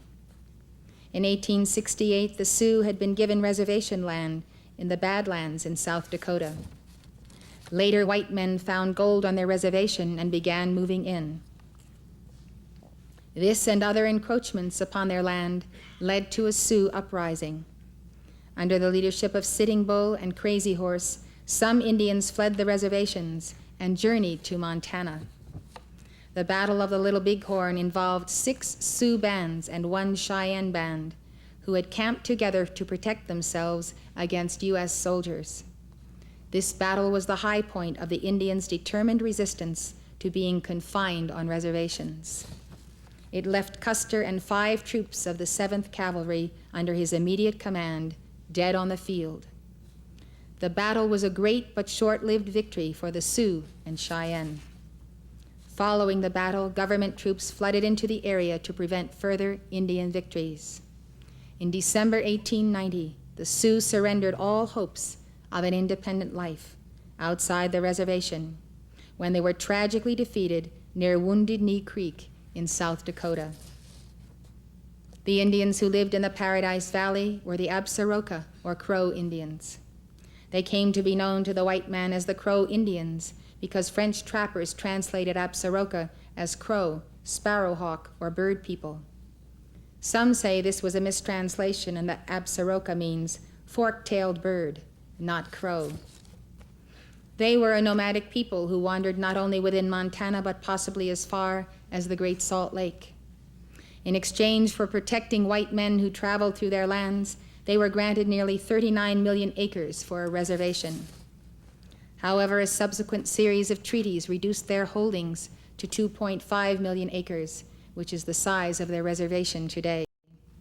It is located southeast of Billings and includes the Custer battlefield. The Crow were traditional enemies of the Sioux. Some Crow Indians served as scouts for Custer and fought in the Battle of the Little Bighorn under Major Marcus Reno. This is the end of my story on the tragic loss to all of us of the Native American Indian, from whom we could have learned how to live in harmony with our environment and with the great Tao. Today, many of us have inherited bodies that are more yin because our mothers may not have eaten the best food while they were pregnant with us. If you, the mothers and fathers of this community, eat the proper foods and feed your children the proper foods, 2 generations from now, your grandchildren can be tall and robust and have the strength that comes from this environment. The reason we should be interested in learning more about the proper macrobiotic diet for whatever climate we live in is that we and our children need the proper diet to regain our former strength and resiliency. We need to be able to take our places next to Sanat Kumara's legions for the protection of the cause of light. And we need strong bodies, strong minds, a strong will, and inner contentment with our souls and our God. And outer contentment with our environment and our universe. Every single one of us here can look around and say, I was there somewhere on the battlefields of the world, defending light against the dark ones. And I am here again, and I want to make the most of my body and live as long as I can to turn around what the fallen ones have done in my absence. And I want to be sure that my offspring have that same chance.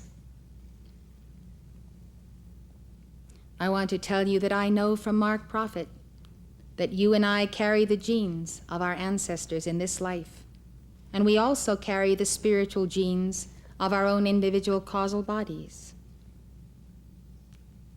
Mark Prophet said that we could transcend our human genes. I know that if I make my body a fitting chalice for God, I can be a conquering hero in this life. And I know that if you can make your body a fitting chalice for God, you can also be a conquering hero in this life. Now that we have come together again in this community of the Holy Spirit, and now that we are able to bring forth souls of light, are we going to neglect so great a salvation by not giving back to these souls, the very ones that died in these plains, the bodies they need to carry on this battle of light overcoming darkness unto victory? This concludes another chapter in my ongoing lectures on how you can celebrate your immortality every day of your life.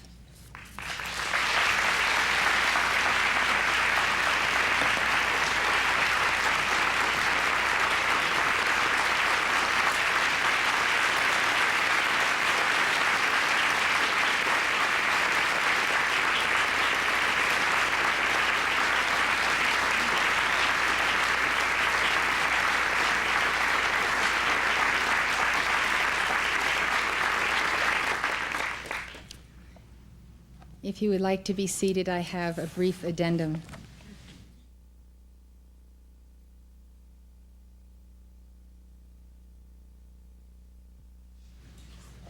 I would like to add a word of caution to pregnant mothers, to you who want to become pregnant, and to anyone who wants to pursue the macrobiotic diet.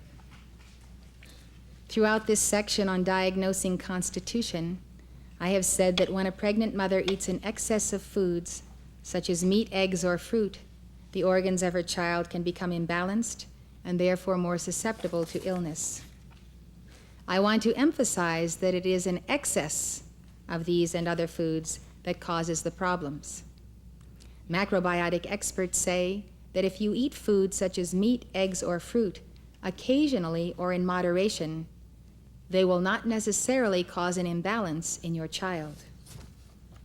Some women who decide to have a child want to change their diet while they are trying to conceive because they think a better diet will make their baby strong and healthy. However, experts tell us that a woman should not make radical changes in her diet while she is trying to conceive. Neither should she suddenly change to a macrobiotic diet after conceiving or while nursing. The reason for this is that if her body contains many toxins accumulated from eating chemicalized foods, sugar, and animal food, a macrobiotic diet will start a natural process of cleansing. This will cause toxins and wastes from her body to be discharged into her blood. Since the mother's blood directly nourishes the baby, the fetus will take in toxins from the mother's blood. The cleansing that occurs when you are on the macrobiotic diet is heavier during the first 3 months to a year that you are on the diet. A woman trying to conceive, an expectant mother, or a nursing mother who wants to change to a diet like the macrobiotic diet or a vegetarian diet should check with her doctor first. And anyone who has special health problems or considerations should definitely get their doctor's advice before changing their diet.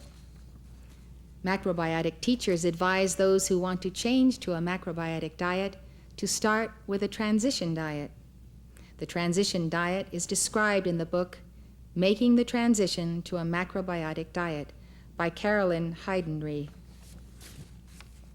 If a woman has been on a transition macrobiotic diet that includes poultry, eggs, and/or dairy foods prior to the time she tries to conceive, she should not eliminate these foods from her diet until after she stops nursing her baby.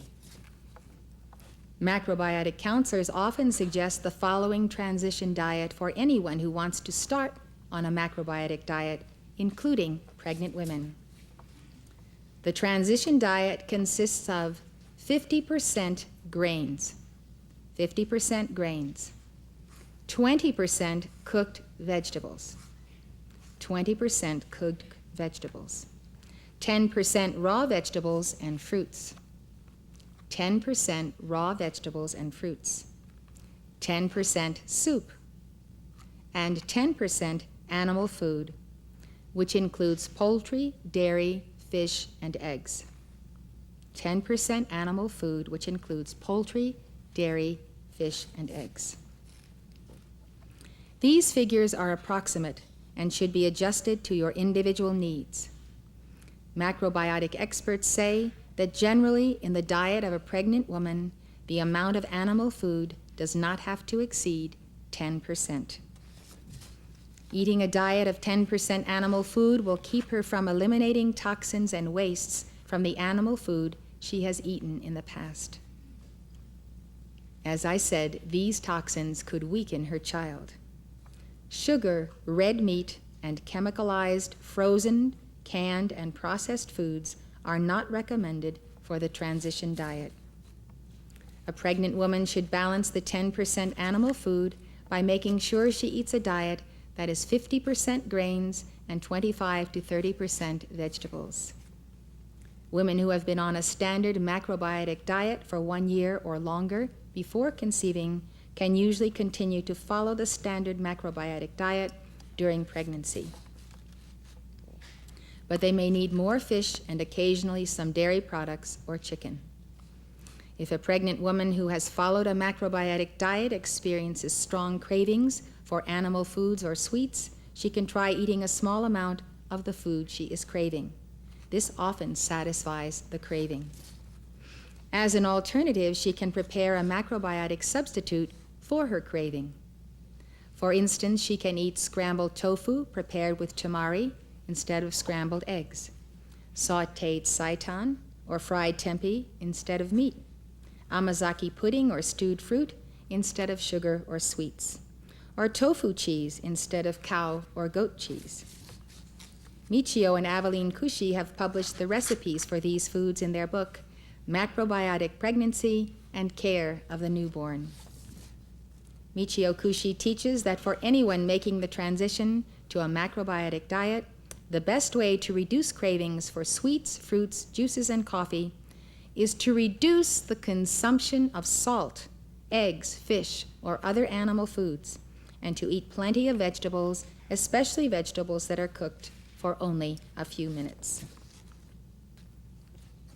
It is important for a woman who wants to get pregnant to take responsibility for her health and the health of her child by educating herself. In this, she needs the support of her husband. She should understand the proper nutritional balance she needs during pregnancy and lactation. She should be aware of the changes that her body and her baby will be going through. The book Macrobiotic Pregnancy by Alice Feinberg presents a very balanced approach to being on the macrobiotic diet during pregnancy. It explains which foods supply the different nutrients the body needs during pregnancy. For an in-depth study of the macrobiotic diet during pregnancy, I do recommend Michio and Aveline Kushi's book, Macrobiotic Pregnancy and Care of the Newborn. Anyone who wants to pursue the macrobiotic diet can start on the diet by reading the books I've named and other books on the subject. But you may also want to see a trained macrobiotic counselor.